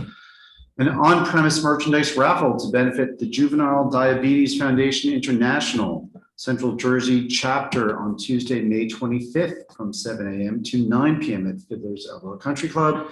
And an on-premise merchandise raffle to benefit Juvenile Diabetes Foundation International Central Jersey chapter on Tuesday, May 25th from 7 a.m. to 9 p.m. at Fiddler's Elbow Country Club. Is there a difference between E and F? Yes, they're two different amounts, but it's definitely two different merchandise raffles. That they're Okay, running they're two different simultaneously. raffles, but Yes, just it on- does- it looks okay. like a typo, but it's not. Okay. Any questions or comments? Nope. Seeing none, Mayor, we have a motion to approve those raffles. So moved. Second. All in favor? Aye. Thank you. Thank you. All right, monthly report discussion by subcommittee chair, Committeeman Stevenson. Thank you, Mayor. Good evening, everybody. Historic Pres this week was canceled. There were no applications, so we had no reason to have the meeting. We'll get after that next month, hopefully. This past week, I was called out to Fire 63, Pottersville Fire Department. Thanks to Tony Taranelli, the president, Chief Lou Moore and his son. Gave me a very nice detailed tour of the facility, the trucks. Don't get jealous, but I got taken out in the fire truck and we went out. So I could take that off my bucket list. And I just told them, look, I think it's a great first step, to try to open up communications. I encourage the four of you to obviously do the same. I asked them to reach out for you folks to see if you want to go up there and do a similar tour. We just sort of talked about big ticket items and just really wanted to have more robust dialogue instead of just, seeing them once or twice a year at budget sessions. So when they're fundraising, obviously that hasn't been going on. So told them, that we were obviously very impressed by their fundraising efforts, encourage them to keep doing that, hopefully it's just the start of continued communications with them. So it's a very good meeting. And if asked, I'd encourage you folks to do the same. It's very impressive what they've done there and packed every single nook and cranny of their engines with gear. DPW, the work's still going on in the PD and the police department. That's going to be completed in a couple weeks, I'm told. Millings for Okura and Revere have been laid, I think, in real time as of today. So we're going to hopefully get that going in the short term as well, finish up those two paving projects. John and his staff are moving over to field cutting and lawn maintenance for the spring season. So that's obviously a big ticket item. And he's two folks down. So we still have a need to hire some folks at DPW. And then we're obviously continuing to draw out the projects as we go through the summer. We've got some drainage issues that we'd like to take care of. So we've got a lot going on with DPW, but obviously like it always is, if somebody's aware of something that crops up, let us know. We'll take a look at it, put up on the list, but that's what I've got. Thank you, Mayor. Thank you, Doug. Committeeman Hickey. Thank you, Mayor. A couple items, Board of Health.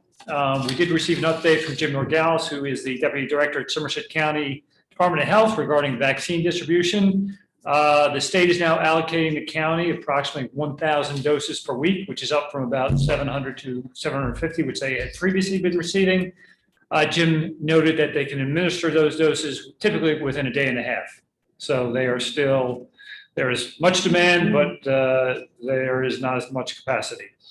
Jim also noted that appointments are filling up within about 10 minutes of them being posted online. Wow. So again, tremendous demand.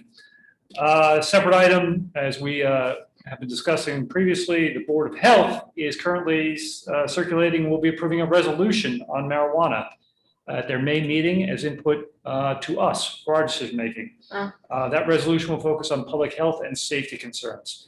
There was a lot of spirited discussion at the last meeting, as you can imagine, and they have some strong opinions on where they think this should come out. There's concern, obviously, not just about smoking and vaping marijuana, but when you think about it as it's being consumed in baked goods and other things, and how does the Board of Health regulate that going forward? Finally, the board noted that they are awaiting state guidance on pool openings. Lacking that, they are using last year's guidance. This may result in additional expense for the impacted homeowners associations because those folks may need to hire additional personnel to maintain social distancing, clean the common areas, et cetera, et cetera. So more to follow on that. Library Board, Mayor, we have that on Wednesday, and I will be attending the Board of Ed meeting on April 29th, where they will have a public hearing on their school budget. And that's all I have. Great, thank you. Committeewoman Moreski. Thank you, Mayor. At our April 7th EC meeting, Mike Van Cleef, the Program Director of Friends of Hopewell Valley Open Space Invasive Species Strike Team, gave a presentation on the status of the invasive species in our state. His emphasis for dealing with these species is to target areas where reclamation is possible with their limited resources. The strike team focuses on areas where the volunteers can still get in and eradicate plant growth and then be able to maintain it. He showed us their interactive map that they have on their website, so you can see exactly what species, invasive species you have in your area. It's pretty interesting. They have an app that you can download that will actually identify the invasive species and then give you some instructions on how to eradicate them. They have lists of species that landscapers should avoid using. And I know a lot of the HOAs really could use something like that. Training sessions are available for anyone who wants to become more involved. Let's see. So reminder that the EC is doing the seedling giveaway. It is April 24th, this Saturday, at Bulky Waste Day at DPW on Miller Lane. The time is from 7 a.m. to 2 p.m. Are we promoting that? From what, are we putting that on social media? We're getting that out there? Yeah, Neil's been working with WIT. Okay. Sorry. That's okay. And finally, the Brereton Headwaters has sponsored their annual cleanup day, which you guys know about. I wasn't able to attend, but I heard from the chair, Dawn March, that it was a great success. Colin, if you want to give us a quick little overview, if you want. We had a very successful Saturday for a good cause. I think we had, let's see, our current mayor, 2 former mayors, as in Mayor Parker and Holtaway. As you mentioned, Dawn Marsh, our current EC chairwoman. I think 3 former EC chairs. I was going to say there were 3 former EC chairs. So it'd be you, Tim. me, and Tim. No, right? I was never EC chair. Oh, you were never EC No. chair? No. No. I wish, oh, But you had Dawn, the current EC chair. Yes. You and Yeah, Tim. yeah, there you go. That's 3. We had a couple of current members of the EC there. Many local residents showed up. It was a very successful event. It was always amazing to me what you pull out of the river and the surrounding area. We found tires. We found, let's see, the mayor found a huge pallet and a lot of wood, Oh, God. which we took several of us to get out of there. But I should say, I'd like to say good time was had, but I think it was. It was a spirit of camaraderie and a good cause. So glad to participate as always. And for the record, I just Wish want I to say, could've is been there. I'm not, I come out of there, I've got mud up to my knees.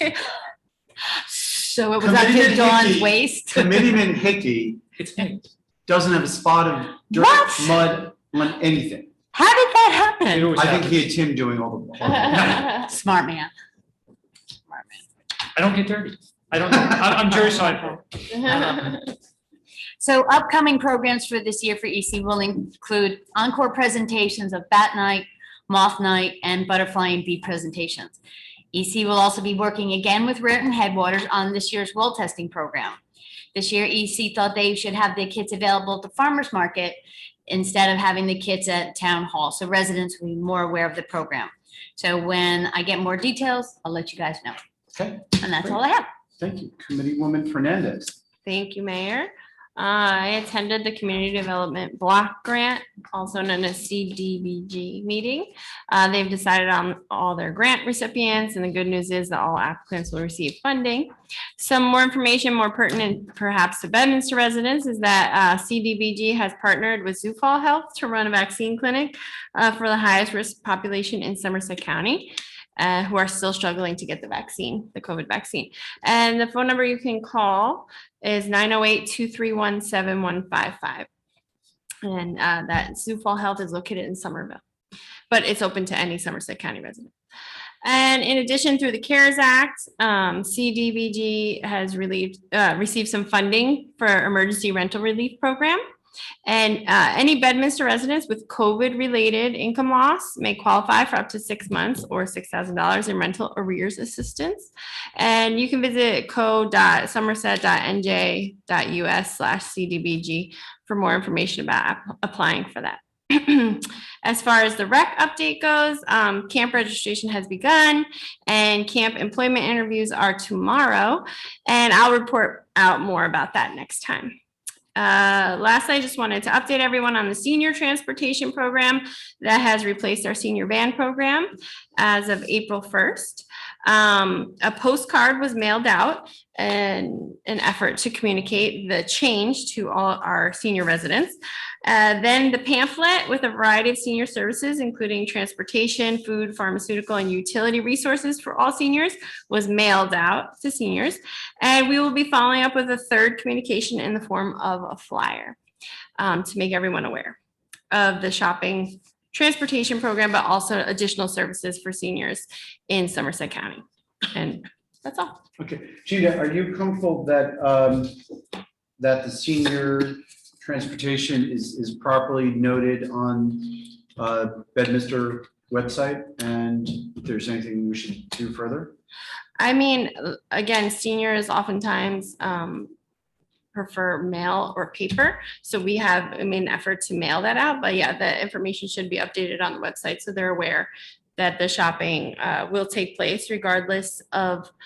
Prior to this, our senior transportation needed a minimum of 4 people to dispatch the van, and now it's just anyone can go, and we have a set date, and it's through the county. And again, there's additional resources that people can access as well. Okay, great. Also for the CDBG grants for the rental assistance, is that also, make sure that's also on the website with that information? Yeah, I think Robin's going to put that up. I asked her to put that up, and it's also, I posted on social media for anybody who knows anybody who could benefit from that. There is an income requirement, and you have to, because it is federal funding, you do have to provide some information and pay stubs, and you have to have COVID related income loss. But again, someone could really, during these difficult times, our residents may benefit, and there is an allotment for Bedminster residents. So, anyone who might benefit could, definitely reach out to the county and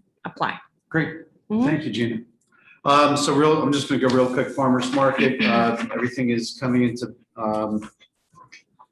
place as we come to Farmers Market start. That first Saturday was at May 29th. So our vendors are we've got just about all the returning vendors. I think there's one vendor who's not in business anymore, retired, so she's not going to be showing up, but we've got replacement vendors coming in. We've got some real exciting stuff, including Sourland Spirits, which is a distillery based in Hopewell, right down the road, right down 202. And they also use Jersey-based grains to a lot of the distilling. So we had them once before, but they'll be there on a half-season basis. So I think we're pretty excited about having them, in addition to the hard cider from Bourbon Cider. So it'll be interesting Saturday mornings. With vodka. They do. And a gin. And they've got and their bourbon. They do bourbon. Yep. That's good. Land use board. So the corporate suites application that was supposed to start last week, with the prior land use board meeting, that was adjourned until the second meeting in May. So that will come around. Then the only thing I want to talk about on land use board is plan endorsement. So it's something that Tom Collins, who's the land use board attorney, and Frank Banish been talking about moving forward with making sure that Bedminster gets plan endorsement. Of course, the state has put some new requirements on municipalities that are seeking plan endorsement, and some of those requirements involve creation of a new committee to look at plan endorsement, and that then triggers some additional requirements. So one of the things that we've sort of been asking the professionals is, okay, Bedminster has a history of making sure that the master plan is consistent with the state plan, and we try to get the affirmative endorsement from the state plan. But what are the benefits, right? So for some towns, it might get them grant monies, but we looked at the grants that are associated with plan endorsement, and frankly, they're not really applicable to Bedminster's situation. But what Tom Collins did mention is that having plan endorsement can help you defending your master plan from a zoning challenge or a builder's remedy lawsuit. That's something we certainly want to discuss, and if there's merit to that, then that's something that I will come back to the Township Committee, and I will suggest that we pursue plan endorsement.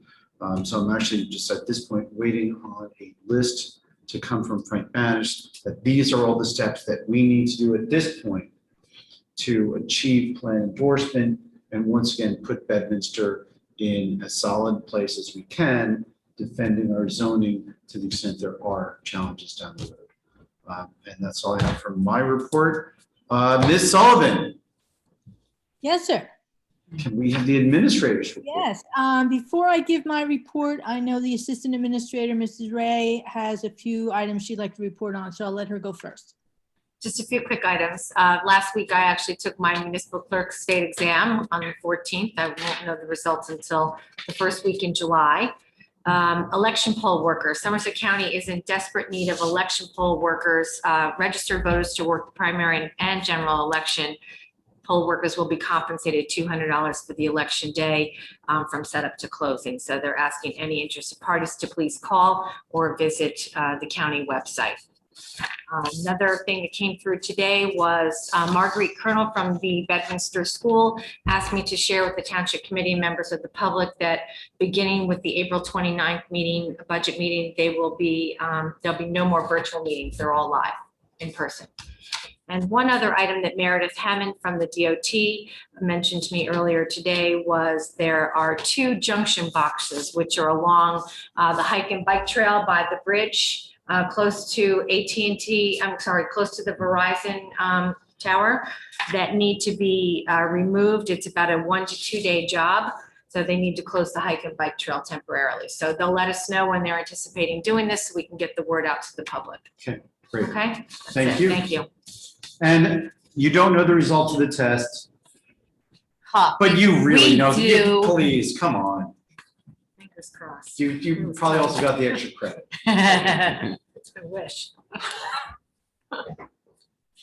Okay, first I want to jump in again and just again thank all of you for, especially Robin Ray for all her hard work, and all the girls in the office, and all of the 5 of you, and everyone who attended my party on March 26th. It's a night I won't forget.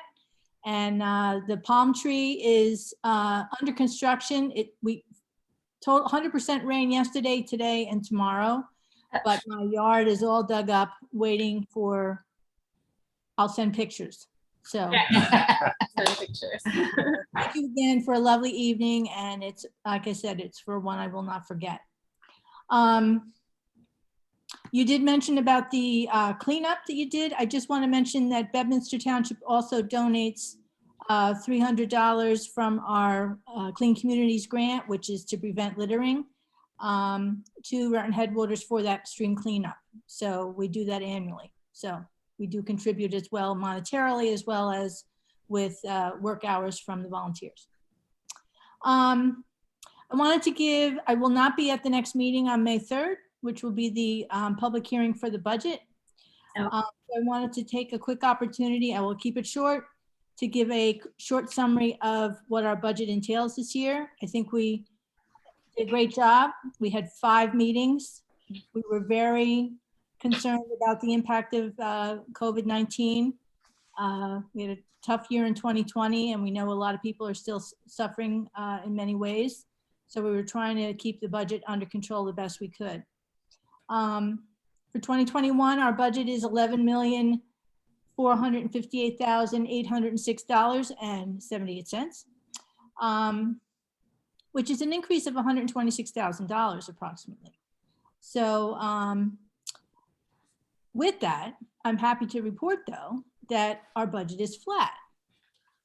Now, how can that be? We were able to keep the increase, if it's not even an increase, at 0.02%, which is about $1,500. That's all it is. How did we do that? Our debt, Bedminster Township, decreased this year about almost $300,000. We were able to increase some of our revenues by about $130,000 with some averages that the state allowed us to take. And we also had some additional surplus that we were happy to use for the benefit of the residents and the taxpayers of about $63,000. So with those special changes, we were still able to keep a pretty robust capital program that will incorporate some major paving of Black River Road will be our major project, but there will be many local roads, as Committeeman Stevenson mentioned. They're already underway by our Public Works Department, and there are lots of plans for local roads to be improved this year with paving. Our police department will also be purchasing a major body camera and video upgrade. That is a mandate from the state of New Jersey. So they will be, we had to provide funding for that. We are hoping to also receive some federal funding for that project, and you'll see an ordinance on the agenda in just a few moments that will help fund that project. And also, as Mr. Stevenson also said, we have kept our fire departments in mind, and we are currently going to be purchasing a new fire truck with some bonding this year. And because our debt is so low, we're able to afford to do that. And also Pottersville Fire has requested some SCBA equipment. So we're able to help fund that as well. So we're very happy. We kept a very robust capital program. Our actual municipal portion of the tax rate, and I emphasize municipal because that's really the only piece of the budget that we have control over, actually is going down this year from 0.324 to 0.323, but it's going down. Now, with that, people's homeowners, the average home value, actually the assessed value has gone up in 2021. So the value of your property is worth more. The average being about $3,200 to $3,300. With that valuation, the average homeowner will see, with the changes we've made to the budget, about a $5 increase to the municipal portion of their tax bill, $5. And the average municipal portion of their budget will be about $1,492 for the municipal portion. The budget, as introduced, is posted on our website. Mrs. Ray has it up there along with the budget notice that outlines all the numbers. I'm not going to go through tonight. Yes.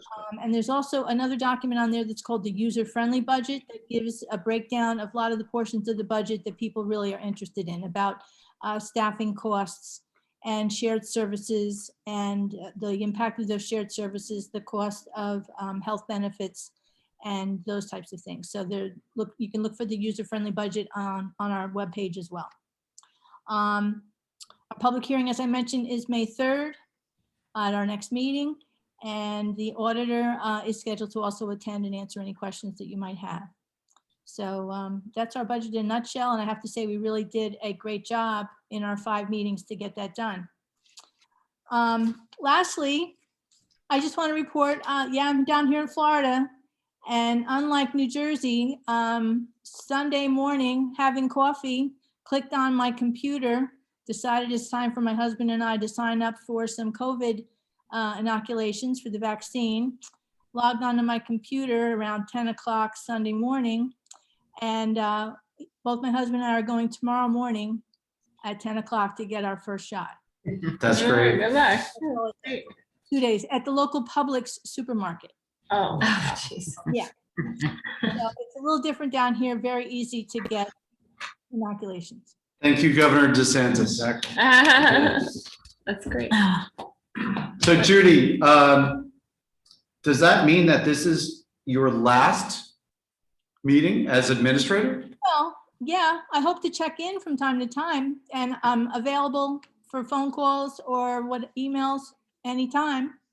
Robin and I talk all the time, and I hope that continues. I'm available, of course, to answer any questions, but yeah. We're keeping her email, right? So that we can, she still has access to her email because, you're still going to get those emails from me. I have a laptop from the town that I'm using that allows me to access my desktop right in Bedminster.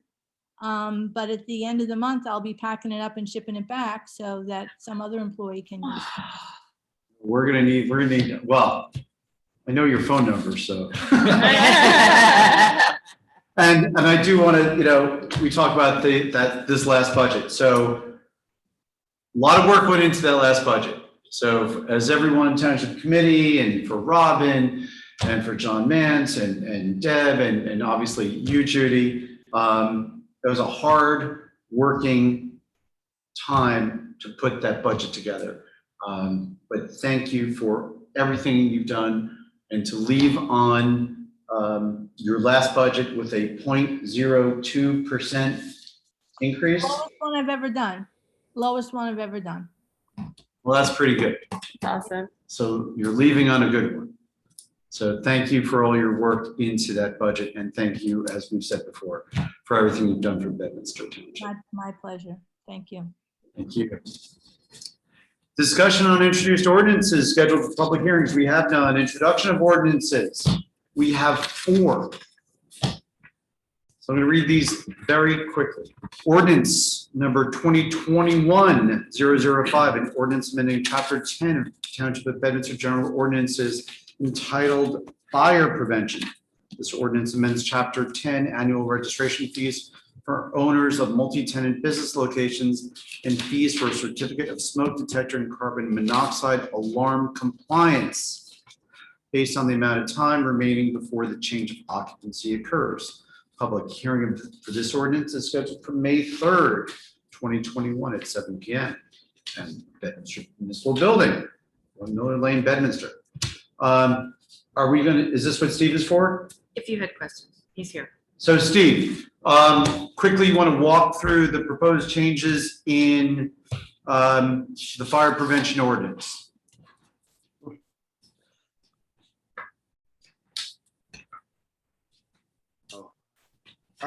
Yes, sadly, actually, Mayor, I do not have it in front of me. I know we just increased, I'm pretty sure, Robin, you may have it right there in front of me. I think $5 going from $45 for the smoke detector inspections to $50.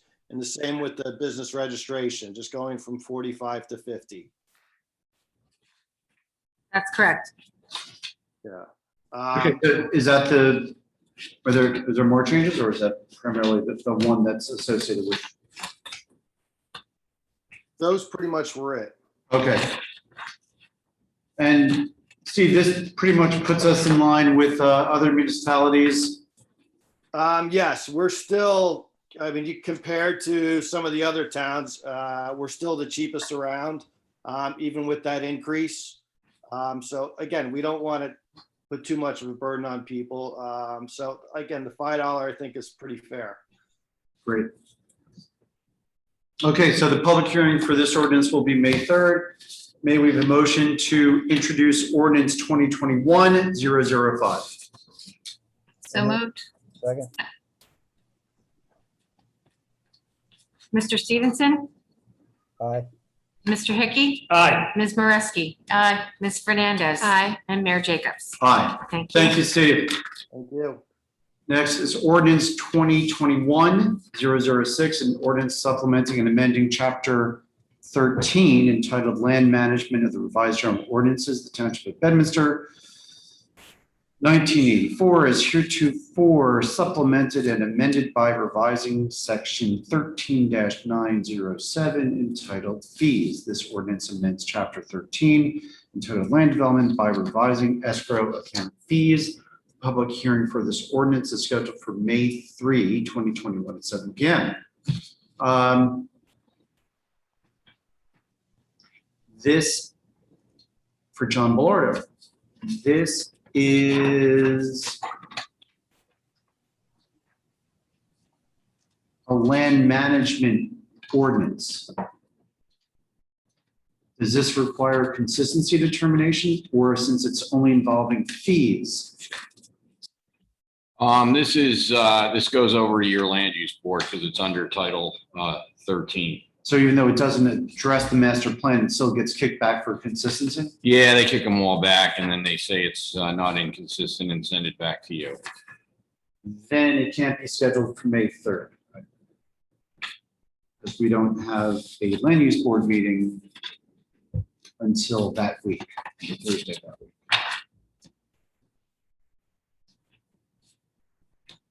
You could schedule it for the 17th.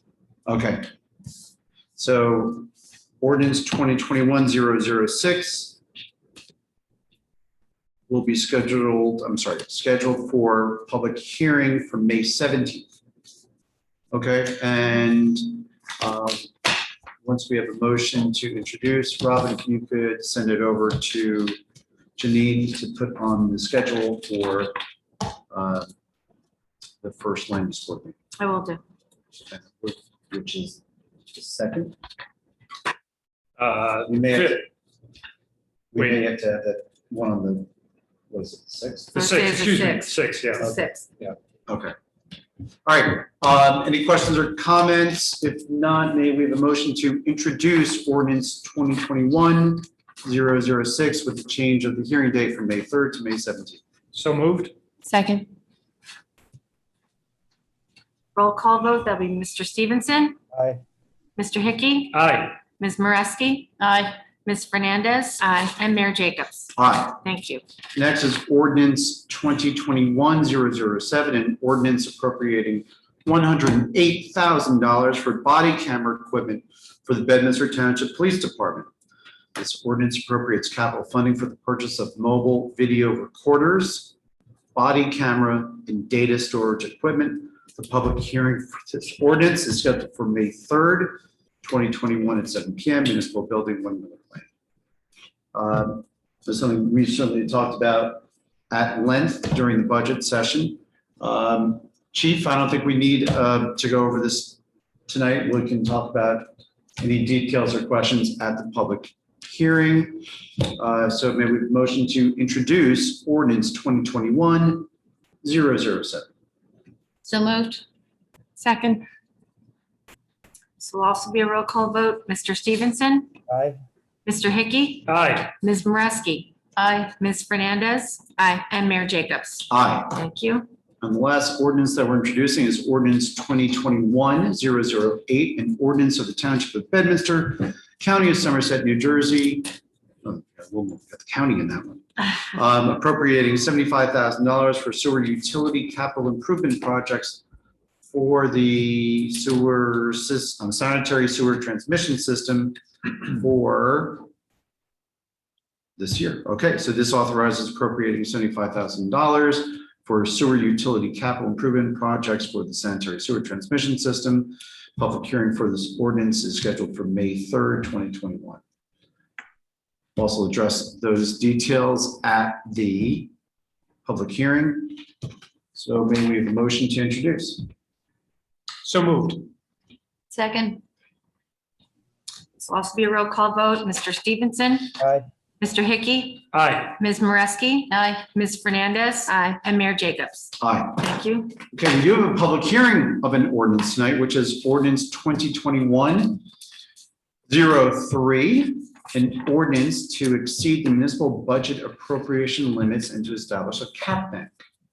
This ordinance provides that a municipality may, when authorized by ordinance, appropriate the difference between the amount of its actual final appropriation and the 3.5% percentage rate as an exception to its final appropriations in either of the next 2 succeeding years.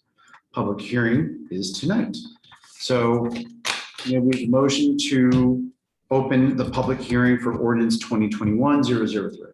So moved. Second. All in favor? Aye.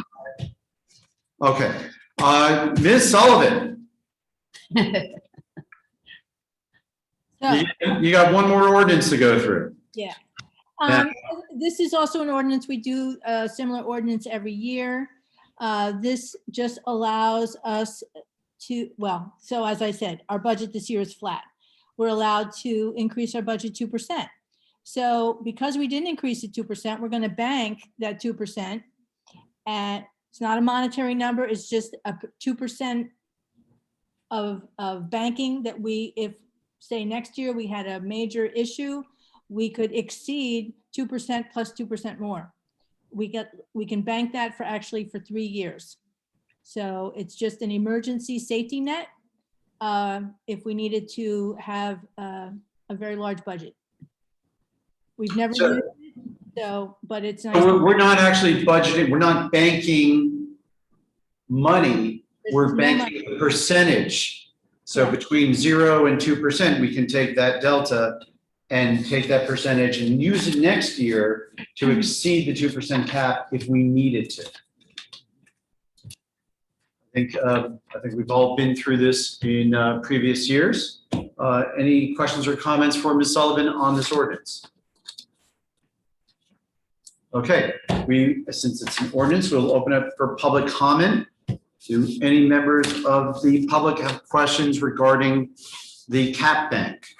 And if you are looking to participate, everyone who's participating is by Zoom. Go to the bottom of the screen, participants, raise your hand, and Ms. Ray will call on you.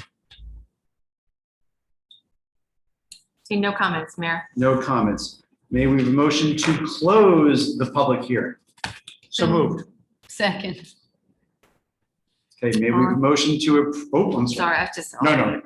All in favor? Aye. Thank you. Okay, may we have a motion to approve ordinance 2021-003? So moved. Second. This will be a roll call vote. Mr. Stevenson, Aye. Mr. Hickey, Aye. Ms. Moreski. Aye. Ms. Fernandez. Aye. And Mayor Jacobs. Aye. Thank you. We have 3 items on the consent agenda, unless anyone wants to pull any one of those off. No. May we have a motion to approve the consent agenda? So moved. Second. Roll call vote. Mr. Stevenson, Aye. Mr. Hickey, Aye. Ms. Moreski. Aye. Ms. Fernandez. Aye. And Mayor Jacobs. Aye. Thank you.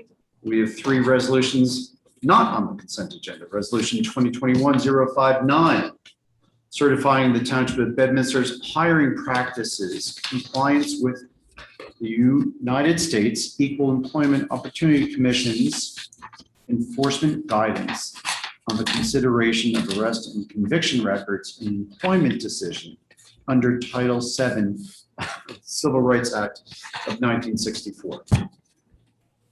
Ms. Sullivan, what do we got here? Again, this is something now that we are required to do this resolution annually. It is part of the submission package for our municipal budget.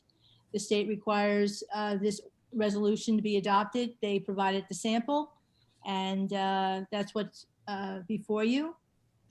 We are in full compliance. We always have been, but this is just certifying that we are such. It does require the Township Committee to sign the ordinance. I believe Robin has that for everyone to sign. That has to be submitted by the time we adopt our budget and send it down to the state for final review. Okay. Correct. There's an affidavit. Everyone needs to All sign. right. Any questions or comments regarding the resolution? Seeing none, may we have a motion to approve? So moved. Second. Roll call vote. Mr. Stevenson, Aye. Mr. Hickey, Aye. Ms. Moreski. Aye. Ms. Fernandez. Aye. And Mayor Jacobs. Aye. Thank you.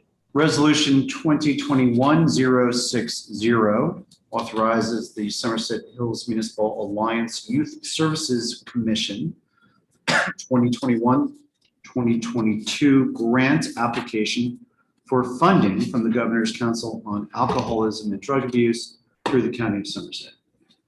Ms. Sullivan. This is the annual Municipal Alliance grant. We usually, it's submitted every year. We usually get about $5,000 from this grant that we then kind of as a pass-through, we pass that through to Bernardsville, who manages the funding, along with funding from PPAC and Far Hills and Bernardsville. It's all put together, and then all the people that serve on that commission, several of which come from Bedminster and from Bedminster School, determine what those funds will be used for. So it's just the annual grant application. Any further questions or comments? Seeing none, may we have a motion to approve? So moved. Second. Roll call vote, Mr. Stevenson? Aye. Mr. Hickey? Aye. Ms. Moreski? Aye. Ms. Fernandez? Aye. And Mayor Jacobs? Aye.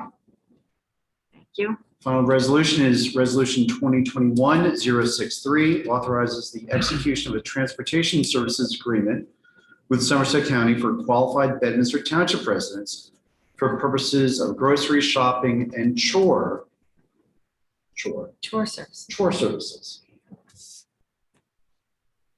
Judy, do you want this, or should we go to Rob? Refer to Assistant Administrator Ray to give you an outline.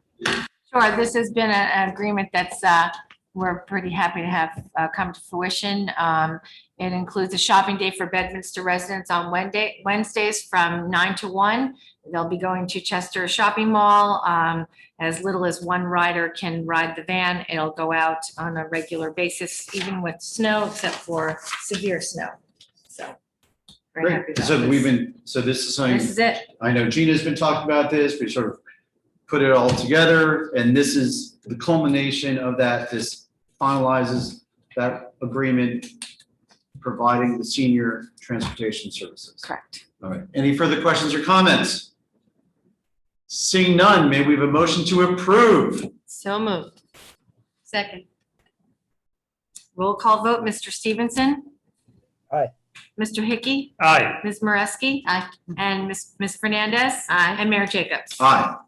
Okay, and Thank may you. we have a motion to approve the bill list pending review of individual invoices? So moved. Second. Roll call vote, Mr. Stevenson? Aye.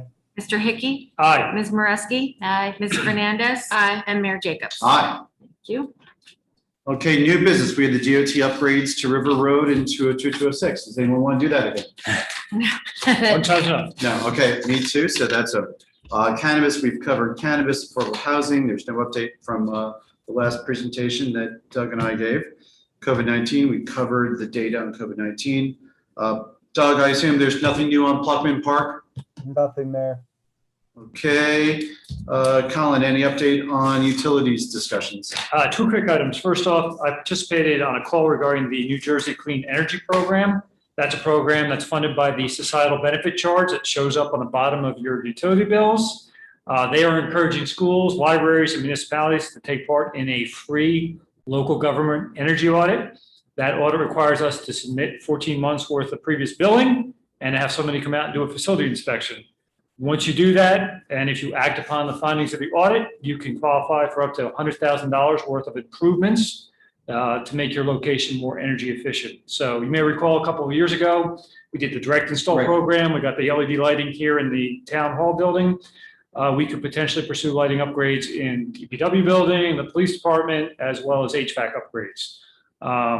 So it seems like a no-brainer, another opportunity to save money. So I propose that we start the process, review the recommendations. We would be under no obligation to make any investments, only until we have the audit and the results, we could then discuss next steps. So unless anybody objects, I think we should go forward and do that. Yeah, let's do a quick. Absolutely. Aye. All right, so it sounds like you've got Doug, you good? I think he's ready. All good. all right. Great. He So loves to save money. another opportunity. Just a quick update on New Jersey American Water. We worked to resolve a homeowner complaint regarding some lawn damage following an emergency water main repair on Ski Hill Drive. We've also inquired with them regarding their paving plan for Riverwood Avenue and the surrounding area. Now that the water main replacement has been completed, they indicate those plans should be forthcoming within the next several weeks. And Hillside as well. And yes, absolutely. So the brand new pavement that we put on Hillside that got ripped up for Rip it the up. water main replacement, so that'll be taken care of. Yes. They just Won't ripped be it up. restored to what we had before. There'll still be a patch, but it'll be better than what's there now. And you'll have a new main. And the other thing I do want to talk about on utilities is, look, we know Altice is still not providing the service that the residents contracted for with regard to the optimum and internet connectivity. One of the things that,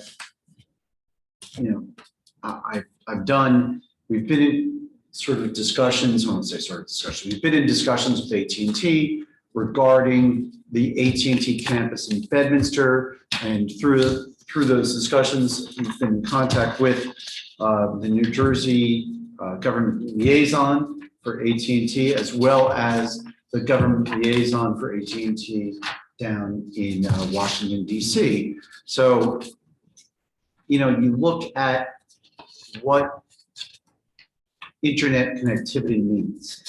And, years ago it was coaxial, right?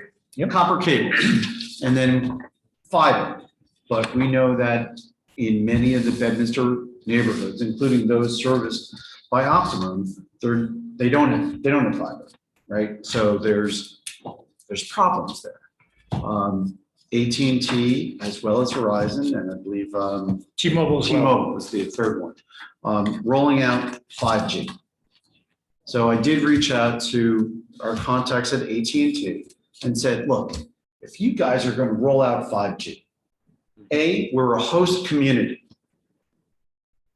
So there's already an AT&T presence here.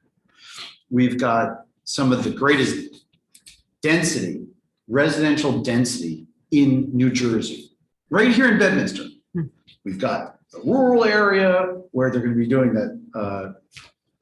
Good night, goodbye, mommy. Good night. Good night, mom. Right, where they're going, right?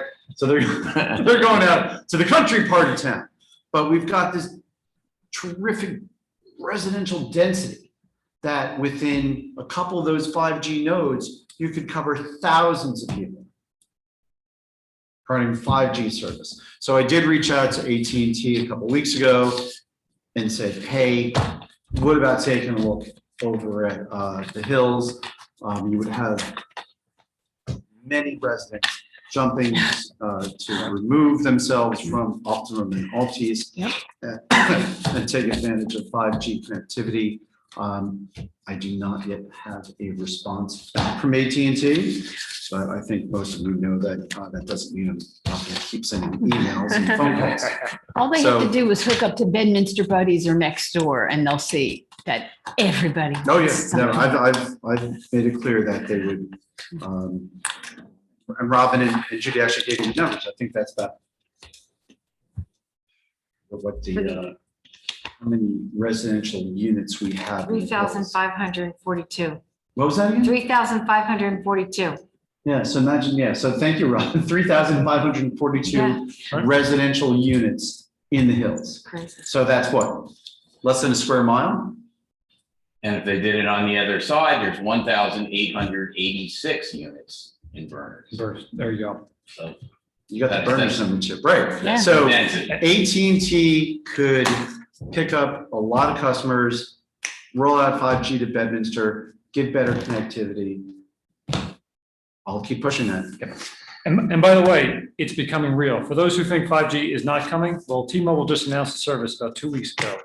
$60 a month, unlimited internet, 100 megabit up and down. All right. It's a device you put in your window, connect to your router, and you're good to go. So that's available right now to about 30 million subscribers across the United States and expanding.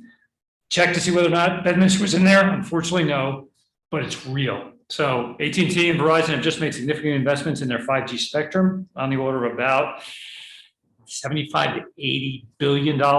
So they're going to quickly look to monetize those licenses and roll out service. So it's a great time to reach out, as you've done there. And by the way, not only are there many homes passed in a very small area, but the demographics, which is something the carriers look at very closely, are tremendous. High willingness to Everybody's pay. got one. Everybody's got a cell phone. It's a great area to serve. So it'll be very appealing market for them. And with people working from home, the connectivity, as we certainly have experienced, is more critical now than ever. Yep, Mhm. absolutely. So we will keep pushing that. Township committee comments. Committeeman Stevenson.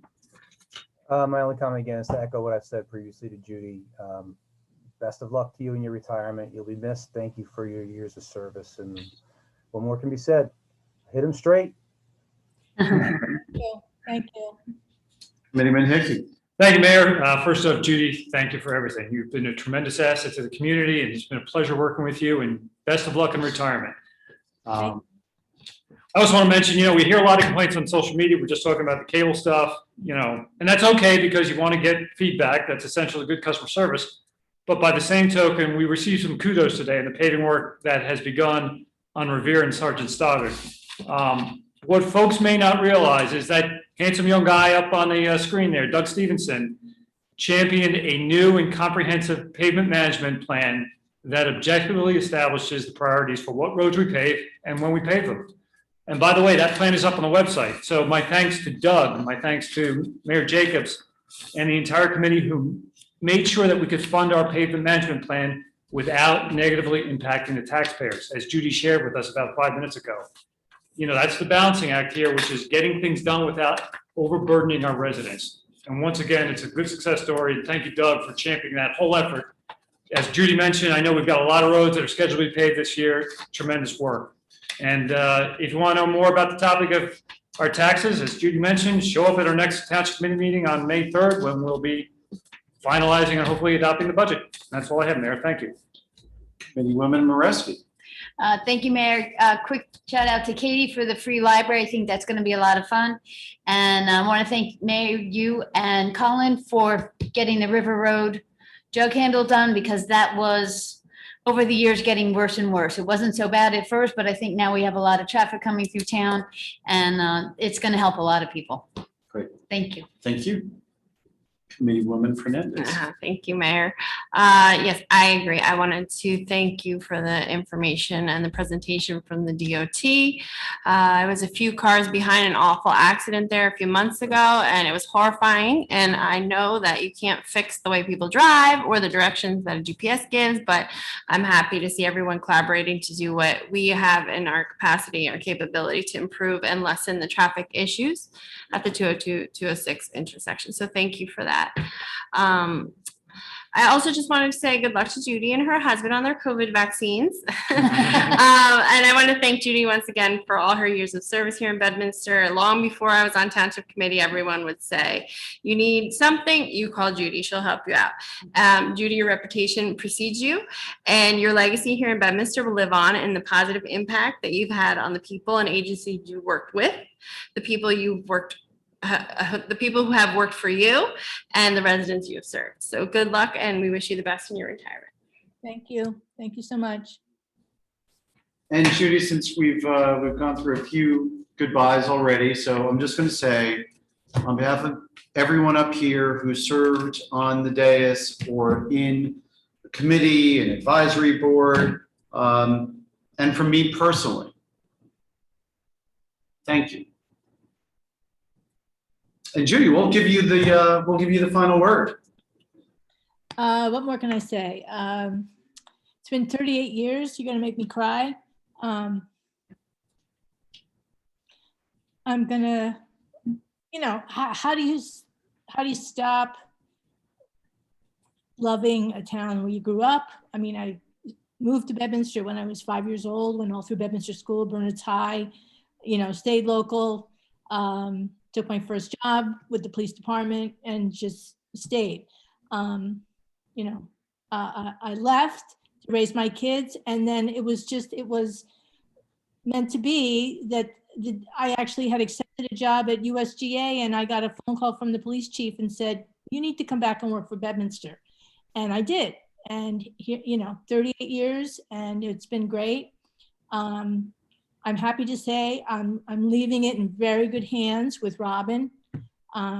as I said, she loves Bedminster as much as I do, and her loyalty and commitment, you know, you want to see everything you've worked for be continued, and that lady is going to do it. So I'm very confident that things will go well. So it's been a pleasure. I love all the employees. I want to thank all of you, and thank you. Thank you. Thank you. We do not have an executive session. Yay. We have a motion to adjourn. So moved. Second. All in favor? Aye. Thank you. Good night. Thank you, everybody. Thank you. Good night, Judy. Good night. Talk to you tomorrow. Yeah, I'll talk to you tomorrow. You do have the red phone, right? You can always pick up, right? Direct Yeah. line, direct to the Kremlin. It's like the Batman